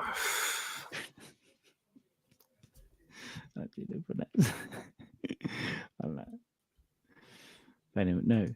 And actually, when you're in the room with people as well, it's very different as well. And maybe before that, I thought that's okay. But I was this far away from her after she took a shit, and actually, I was like, "Fucking hell, man! Fair play to Mosh, because Mosh Cash is like a kind of historically woke dude with a cap and big ears, weird looking." But when I saw his comedy live, I was like, "Fucking me!" When I see someone funny, I'm like, "Jesus Christ, man, well done!" And yeah, when you see someone else live in person or pics or whatever, yeah, fucking hell, she's cool, man. She's cool. So judge, great. And she literally came out of the toilet after having a shit and I poked her out, and I was like, "All right," and I was like, "Do you know what? I'm gonna leave because that'll make it awkward for you." If I say hello to you now, I'm not going to go this way. And she was blatantly shitting because she was in there for like 12 minutes. I like it. That's a stand-up character. Isn't it? It sounds like most women you bump into in Cardiff. But if you watch the special, the Honeymoons or whatever it was with them two live, it was so much better. I was like, fucking hell, what a show. So yeah, no, I am open to a lot of comedy actually. And when I started, I had a lot of opinions. I was like, not this, not that. Over the years, I mean, hundreds and hundreds of gigs. I've sat in rooms and like, I've looked at people and I'm like, not really for me, but I fucking respect it. I like this, yeah, that's okay, whatever. Well, that's funny. I get a bit disheartened by, I guess I've seen, I don't know, 500, 1,000, whatever, like people, high level people at my level, people above me, people below me. But I'm learning to like be less of a dick about it. It's like, yeah, I'm not really into it, but fair play. Yeah, but you started, you run a comedy night or two, right? So you've from ground up, you've been there, you've had comics, male, female, come on, can I be in your gig and this, that. So you've witnessed not just I've done it, but also like since then, in the last 8 months, I've got really good friends who have run really good nights. Like Dave is coming tonight. Yeah. And you've weeded out the fucking the shit, and you've figured out what you like, what's good. And I've seen everything, because don't forget, the rocking chair stuff was 3 years ago. Yeah. So I've not seen you do comedy for 3.5 years. That's when we met. That's crazy. The gigs I've done since then have been it's all fine and good and dandy until the closer. Oh my god, you can't say that. It's just a weird. It's hard. It's difficult. It's difficult, and I think I've changed a lot since then as a comic, and maybe I haven't in some ways. Maybe I've let it go when I was in Brazil for too long and didn't and now I'm not doing a lot. January, okay, blah blah blah. So it'd be cool when we go and do a gig together. When I get a night done here, you're getting up and I'll pay you. We'll get If I get paid, I'll just come and stay. Maybe we can just do an open mic. What if there's an open mic night somewhere on your way and we can do it together when I come up? We'll figure There it out. is, yeah. New year, we can figure it out. If you can get up during the week, get you up. But I need 3. We can do that, but then I need 3 to 6 months to get into this city, and then I'm gonna run sections of the city like a gangster. I'm gonna do it. Yeah, I don't mean your own night. What I mean is if there's like if you can spot a bar that does open mic comedy. Oh no, yeah. We can work on that and get up there and just do some shit. Well, it's come up on a Monday if you can. Yeah, because that sort of stuff is always Monday to Thursday. It's not going to be at the weekend. Yeah. Oh yeah, that's. I mean, weekend. Yeah. But you can come up on the weekend and stay for the Monday night, but then you have to go on Tuesday. So you need 2 days where you're free with your family and all that stuff. But I've got one right now that you can come up on a Monday and we can go up. But I've not investigated too much on that. But in 3 to 6 months' time, I'm going to upset some people here because I'm going to have my own night and it's going to be good. You're gonna Gangs of London them and just fucking step on their turf like. I'm gonna have like semi-pro, pros, and whatever coming in. Yeah, but you've got you've got friends who are pretty. Yeah, I'd say like George, Dave, whatever. They've got their own little fucking finger on, and you could contact them and they'd come up and do this, get there for you. And it's like I definitely. I've got a good network. I've got a good network of them, and I've got access to other people, and it's all about the venue. If I can get a venue to do a good thing, okay, there we go. Maybe a venue that has music on, you give a band 500 quid, give me 300 quid, and I'll put on a good comedy show. Grows from there. But yeah, I'm on it. As soon as January the 1st happens, I'll burn the whole place down. Burn that fucking town down, baby. And then we'll get up.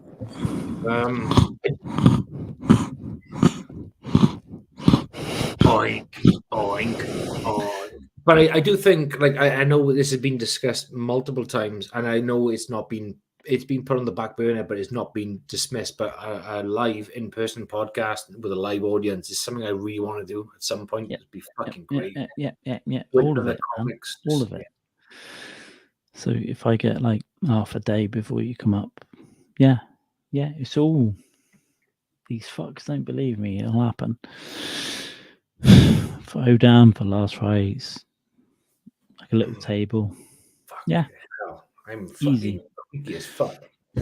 I've already got a venue I can do it in. We can do it in the Holly Bush in Birmingham. I can do what I want there. I can have the room, but it's just getting people to go and be there.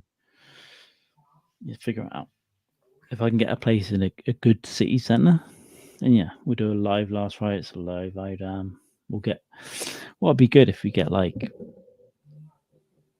down on the south coast. We get Ghost Gerbil and Betty Piner in the audience. And, and then some other idiots, some other comics, and we do some weird shit. No holds barred, baby. Oh, fucking yeah. Sarah Silverman? Yeah, 100%. She's fantastic. And in Louis. She's fucking hilarious. And she is fucking hot as shit. What's happening? Working out next month. Another glass of Merlot.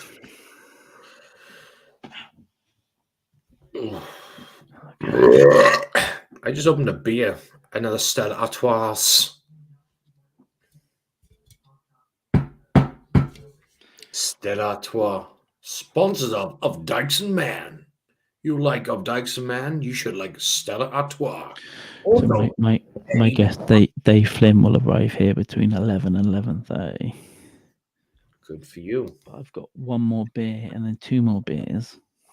By the way, just for the listener, Dave Flynn is a guy who ditched a gig and went home with a smoking hot chick in Edinburgh, right?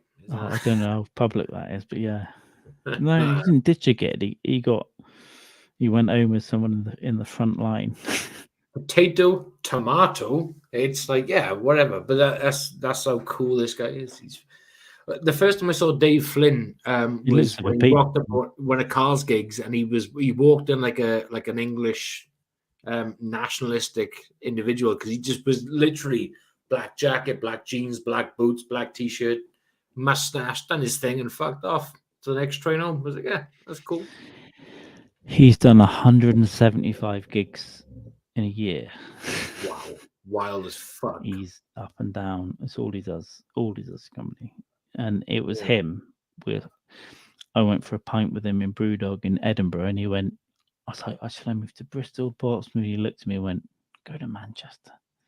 So that's why I'm here, because Dave told me to move there. I'm like, all right, I get it. Coming here, brother. He's down in Worcester, but he's driven 5 hours to a gig tonight in minus whatever. And then I've said, instead of going minus down, stop here after 1 hour, and then tomorrow we're going on the piss. Yeah. Fucking A. That's dedication to your craft, right? It's fucking. Yeah, and he's doing it. He's getting good spots. He's getting he's going up the layer. Yeah, he's getting paid well now. So he's giving me good advice. We've done it about the same time. I slacked off this summer. I slacked off a bit before. I'm slacking off now. When January hits, I'm gonna set fire to some bitches. Yeah, I took my fucking foot off the gas for way too long. I was just like, I mock it and we fuck around, but let's have a chat offline. We'll sort it out. We'll get you back on a steadier ship. All right. If you want to. Hell yes. You got to balance your whole life about it as well. But we'll get you back on a steadier ship. And yeah, I just it happened in the summer. I just needed to take a break from everything. And I took some time off, and then come the winter, I went to Brazil for 102 days. Yeah, don't worry about it. Oh yeah, it's not a case of worrying. It's a case of just knowing I did what I had to do because I just needed that. Yeah, and you're surrounded by people that are gigging all the time, and you feel like, oh, why aren't I? Man, I've mocked you. I've said things to you. I say Jamie's lazy. Nah, you got a family. You got your own shit to deal with. Yeah. Me and you are brothers. This is gay brother. now. I've been in the chat. We'll sort it out. We'll get, whatever done. We'll get you gigging more next year. Whatever it is, however it happens, we'll sort it out. We'll get down to it. We'll figure it out. I'll figure it out. I'll just get my shit together. It's just fucking it's not even lazy. It's just fucking. It's mental stuff, man, and that's it. It's mental stuff. It's our heads. It's all our heads. And also, it's. I'm not saying it's the main factor which has made me think don't do more. It's just kind of I've done a couple of big gigs, and it's it's all going well, and then you get the 70% of the crowd going, "Oh my god, you can't!" It's but then, Jamie, fuck you. You've got to accept it's a long, hard slog. I remember when we first got on the podcast a couple of years ago, and I'm going to be honest with you, you're like, I'm going to do this and then do a special, and I was like, I just stopped you. I was like, listen, don't worry about that shit. There's no money, there's no fame in comedy. You've just got to get better. And if you get better to a certain point, you can progress. Pay my money at that time. It was just about doing. I had this idea that I was going to do a 20-minute, 30-minute thing with my material I had, and I did have it sort of nailed down. No, but then when I took that fucking shit out doing it, people were laughing. No. Reality. Yeah. 5 minutes of comedy takes 2 to 3 years to develop. Oh, it 10 takes minutes is 4 to 5. That's what I didn't know at the time. And that's what that's what people don't know. It's like, oh, it's easy. Do this, do that. No, it's not. Yeah. And it takes. Yeah. I've got 25 in different sections. I've been going 5 years, right? Yeah. I'm not the fastest. I'm not the slowest, but it's kind of average. To get a good 20 minutes, a good solid 20 minutes, probably takes 6 to 7 years. Now I know that, yeah. After because of the discussion we have had, like I know that's the reality of it is it takes a long, grueling time of slugging it out. Like it's fucking crazy. Wild. But I mean, when we started podcasting, my idea, I was like, oh, I got a stack of fucking jokes like that, like thick as fuck. But then when you go through them, you're like, that's not relevant anymore. This is not good. It's fucking crap, shit, rubbish. But what frustrates me is people who they try and like comics on our level who have got longer fucking spots, longer gigs, and they doing their thing. Oh, I bragging because it's like, but some of it's not funny. It's just like it's what people want to hear. It's easy going. It's PC. It's like whatever.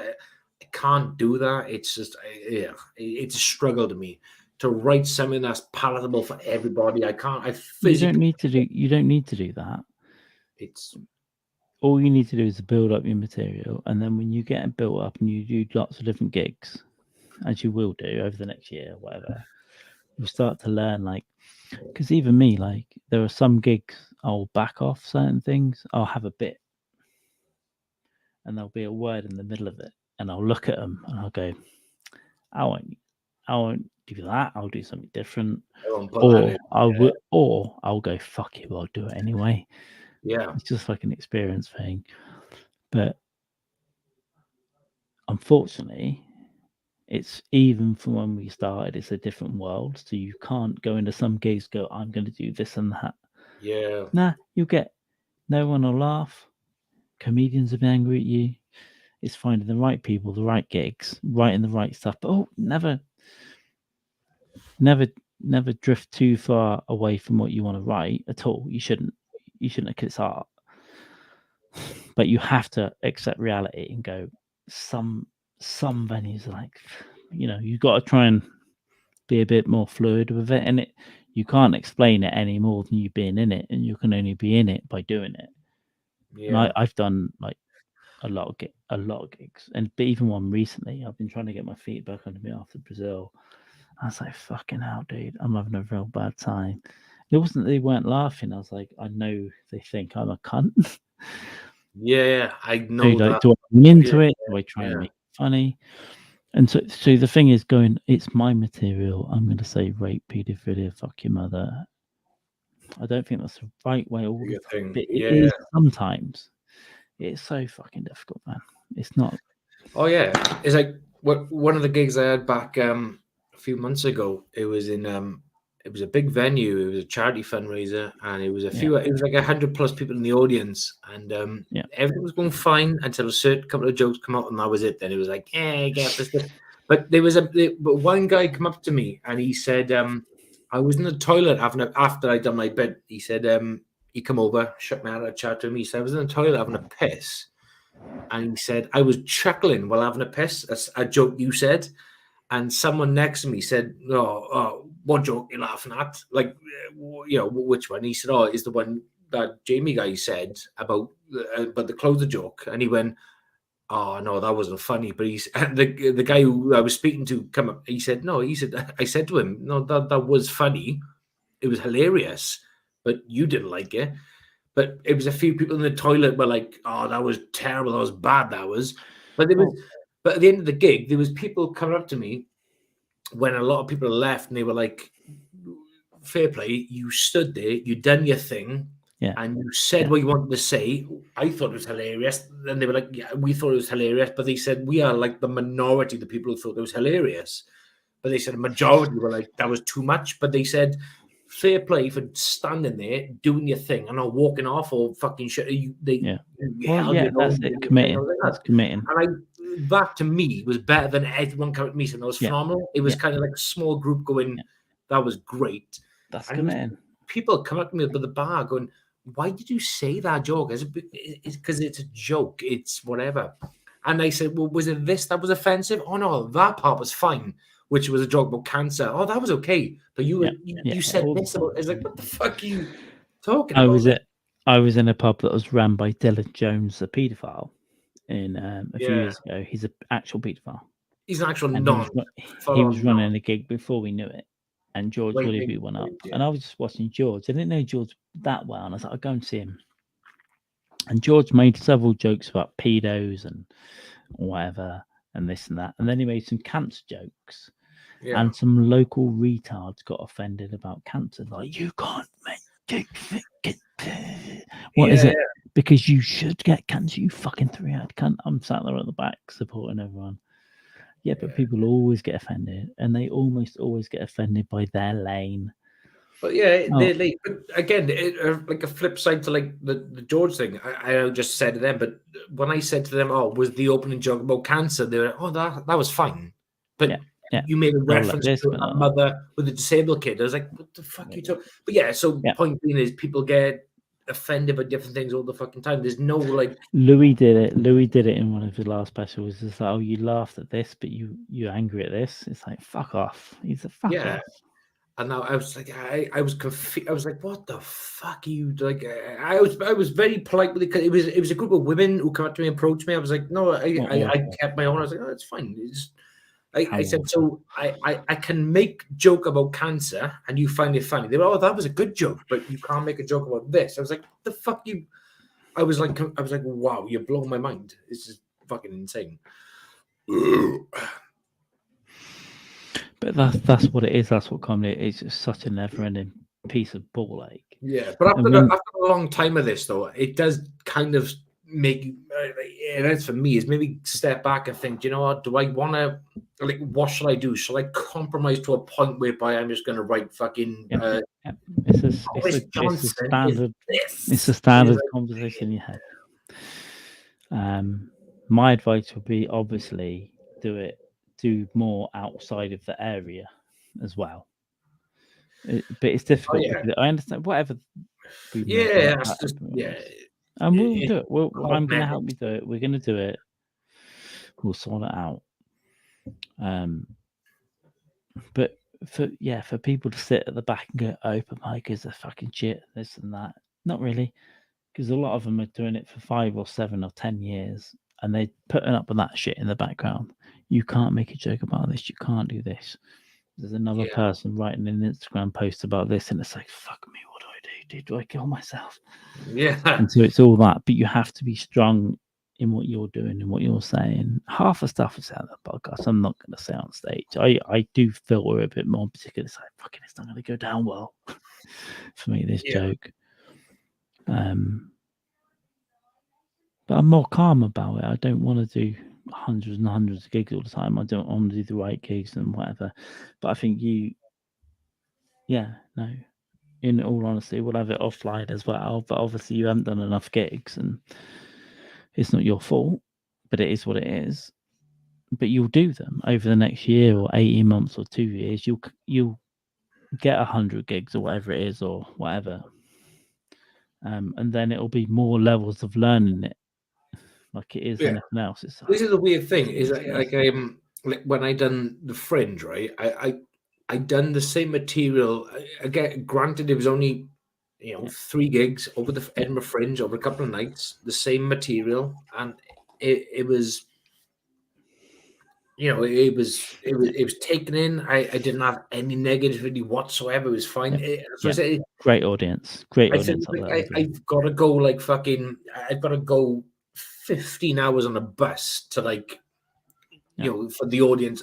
But again, Bob Walsh had me. Bob Walsh was almost like a fucking great mentor at the time. I love him a piece. He fucking changed my life. Bob Walsh fucking said, "Look," he said, "if they laugh, great. If they don't laugh, fuck them. Just come back tomorrow and do the same thing." He said, I don't give a fuck. And just do what I do." That night you were on, he had that first complaint in the world from journalists, and I went on stage that next night and I said, "Listen, if there's a journalist in this audience, I'll fucking kill you." It was something so disrespectful. You can't fucking judge me Someone wrote a review that was like, "Oh, his comedy night's fucking yeah." But yeah, So you can go fuck. Yeah. No, I said like, "Here's a joke for you, you retarded mother's cunt," or something. Fuck you, you dripping prick. Like straight. I was like, if there's anyone writing like about this. So I've got Bob's back always, what he did to me last year. But it's all levels. It's all like got to go from Wales to Scotland just to fucking get an audience. It was no, you haven't, but it's you don't have to. But the point is, it's like it was a good audience. It was a bloody good audience. They're there. It was a good audience. It was a good audience that was there for dodgy shit. Now, I've had like a bigger sporadic bunch of audiences, and it's not shit on you, or it's difficult for you. Look, I came to your house, and it took me fucking 5 hours to get there from the town that's next door. Yeah. So it's like I can't. It's in the middle of nowhere. So I lived in the city centre. I got trains to wherever. I went to wherever, and I could do it. Like Bristol, Portsmouth. For you, it's difficult. You're actually in the hills and the valleys. It's difficult to get out of there. So it's harder.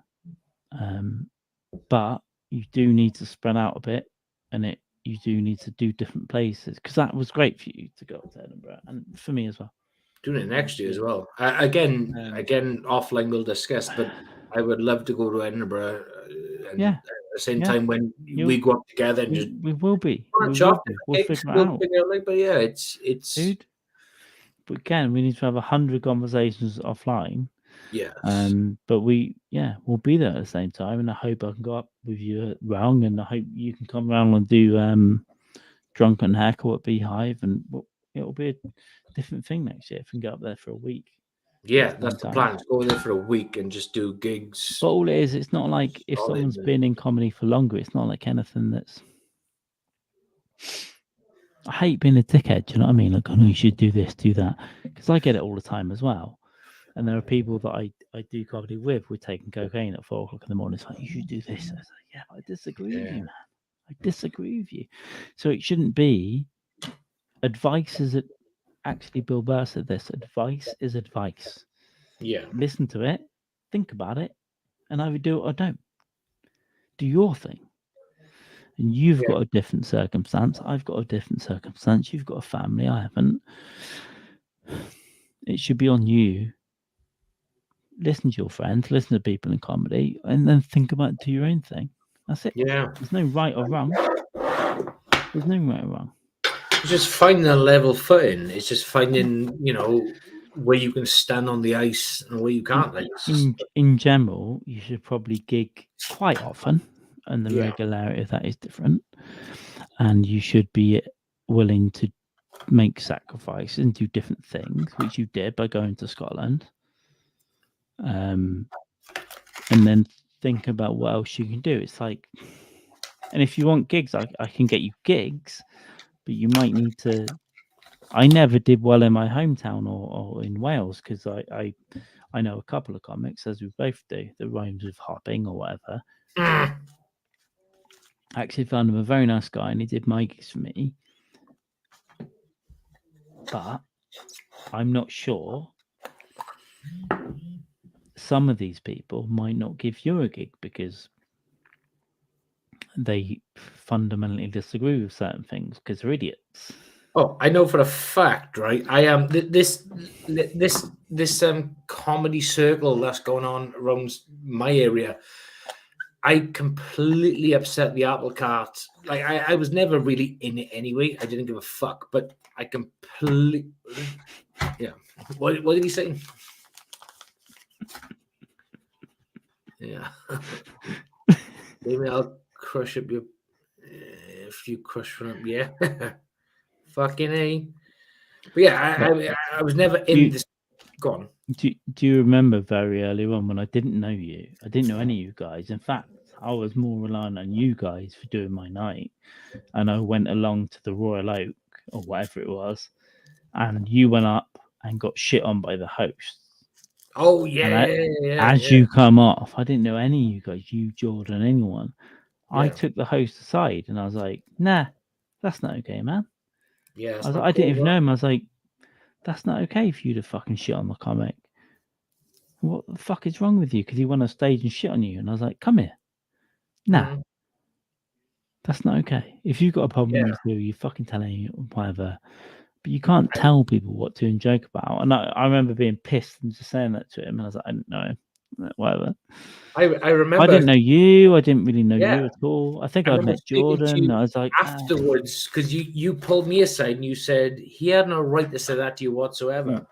But I think that was one of the first nights we met. I think I was like, fuck this guy, dude. Yeah, because that fucking night where I remember the joke and I remember the bit I done, right? And I remember the Katy Perry stuff, probably, right? Yeah, and I remember I remember that, but what I remember is the audience laughing their balls off and then coming off, and he was like, "Yeah, but it's such a clever joke because it takes people down. They're like, fuck you,' and then they laugh. It's like it's such a clever thing." And when he come off, it's like, you can't do that. I'd never met him before. I was like, fuck off, man. You can't do this. He's a fucking asshole. Yeah. But I did another gig for him and I went hard on cancer. It was pretty good. Yeah. Well, Jordan took a paid gig. Fuck her. She took a paid gig instead of doing a cancer charity gig. And so I just went, and all the mothers with children with cancer that had to buy hair. I was like, well, throw that at the dartboard because these comedians aren't here. And I read all their names off and I was like, Jordan Haste took a paid gig because she DM'd me on Instagram. I was like, took a paid gig instead of being here, saving your child. And I just went down. I just fucking did my whole set, like slagging off other comedians. Like, no, I love Jordan. It's not all about that. Oh yeah, funny thing. I was like, let's make this cancer gig really funny. Talk about your kids for cancer. Yeah, but again, going back to the cancer thing, is if they tuned into like the podathon with Andy Ambrose or Christine Levine, they'd be like, well, yeah, they're mocking cancer, but they're also raising a shit ton of money on the side of that in the first place, rather than making £2.80 in a bucket. I looked at mothers with kids with cancer and said, your child doesn't deserve it because of it. But I was making jokes. I was making everyone laugh. And I thought that would be a better thing to do than going, oh, welcome to Cancer Research, guys. Yeah. Let's get upset. Upset.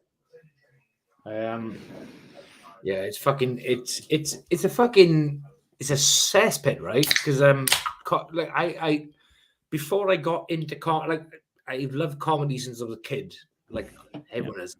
But until I got into comedy, I realized some of the unfunniest people and unapproachable people are comics. Like, I mean, on like our level, like I don't know what is like above, but whatever. No. But they are so like fucking like controlled in their mind about like what it's fucking. Ugh, it's horrible. It's fucking. But yeah, it's like I made that joke, but I went on as you know, a few months back, I went on one of the South Wales comedy pages, and I put a post about Dylan Jones. Dylan Jones is the paedophile me and Carl been talking about. So I said, "Oh, anyone heard from Dylan Jones like you? Great comic, love to get in touch." And straight away, that post was taken down, and I had a fucking. But Jamie, private message I agree with you with the comedy. When you sent it to me, I said, "Don't do it." You did. Like, don't do it, and then you posted the same thing. Tommy said I wouldn't, and you said the same thing. I was like, I'm not a party pooper, and what they said, what it is now, that those sites aren't about comedy; they're about getting gigs and they're about hustling for people. So when you're someone who's unfunny, by the way, who's never made me laugh, when that's professional, it should be a professional comedy. Yeah. And I knew that, and I knew it because guess what? When I was 6 months in, I posted something on the Southwest Forum and I went, comedy courses at AIDS, people at AIDS, fuck your AIDS. And Dave Flynn is coming to my house in a minute, goes, he texts me at 1 a.m. I woke up from a stupor and he goes, Carl, I didn't even know him. He goes, did you mean to post that? And I went, what did I post? I'd already forgotten. He goes, yeah. And I looked and I deleted it. And he goes, oh, mate. But clearly, like 40 comedians have seen it. But it's like, unfortunately, at some point, when you've got to book gigs, and people promoters remember you, and they might go, "That's the guy that fucking did that."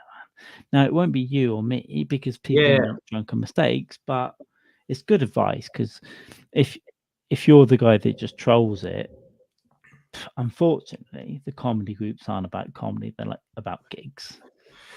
Oh yeah, So, I sort of knew that anyway. But again, yes, I was drunk and it was late. so I at messaged the you time, even I knew that. I was like, Jamie, don't you fucking do it. Like, don't do it. Yeah, I kind of respect you, man. but I did it. I was like, fuck it, I'm gonna put it out there anyway. But I didn't expect the post to be taken down within seconds and have an instant message straight away being like, "Oh, I knew it'd be a problem. I knew it'd be a problem. But you know what? It's better than that than 30 people commenting on it and going, this piece of shit, this and this piece of shit. It was private. I suppose. But yeah. Because then what happens when you try and get a gig, they go, that's the guy that fucking, does this and that. Yeah. Which shouldn't be the case. It shouldn't be the case. No, it should be the case of like, funny. This guy's kind of comedy. Right. So I won't book him. It's not my kind of style for my gig. But how dare this man mock a people? But it's like, yeah. Do you know what I mean? It's like it should have been a thing of like almost like this is self-promotion, if you like. It should have been right. I won't book him because he's too dark. I'll book him because that's dark. And what it's like. No, but I knew when you said it, I was like, don't, James. You knew, and if I'm honest with you, I sort of knew. I had no expectations of it becoming anything. I didn't know who would get upset and why, but I think it was probably the best outcome. I hate being the sensible one. I hate it. I fucking what hate you're saying is right though. That was probably the best outcome. But but even me with you going, don't take pills, don't drink it. I hate being that dickhead because I've been the most reckless dickhead forever. Yeah. But hopefully I can pass a little bit of advice on. No. What you said was right at the time, and again, the same. What you said was the same as what Tommy said, which is like it's funny, but I wouldn't. And you both said the same thing, and I was both like, nah, send it anyway. There are things that I've got advice on that I've ignored though. I've got advice from George, from Dave, and I've gone, fuck off, man. Fuck you. Yeah.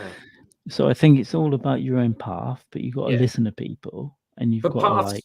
The thing is, paths will cross at some point, right? So it's likely the person who messaged me, they'll be like, I'll see them at some point in the future in a gig or whatever the fuck. And on some levels, I've got your back, and you've got my back, and whatever. Oh, completely agreed. On all levels, I've got your back. Not some, I got them on all levels. No, on all. So if someone says to me, "Oh, Jamie's been a bit," I'll go, "Hang on a fucking minute. I know the guy. Fuck you," and I'll do that. I'll be the same, completely. And we can talk about this and that, and whatever. But I'll always get you back in terms of a human being, you and your family. So it's going. You're back to it, brother. You're back to. But back to Edinburgh 2023. I would love to do a week up there. What we do, we'll figure it out offline. We'll get a place together. Whoever wants to come up with different comics, we'll just fucking thrash it out, do our own thing, different gigs. Ultimately, some ideas. We'll all do Bob Walsh's gig. We'll all do that fucking gig at some point, though. I got to run this up in a second. Dave's going to be a scene. But listen.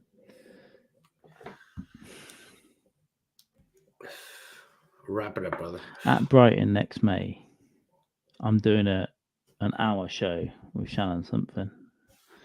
Nice. Which is going to be weird, and we're hopefully going to take it to Edinburgh. But what am I thinking? What would stop me doing 2 shows at Edinburgh, and one of them be a live podcast for like, I don't know, say 5 nights in a row,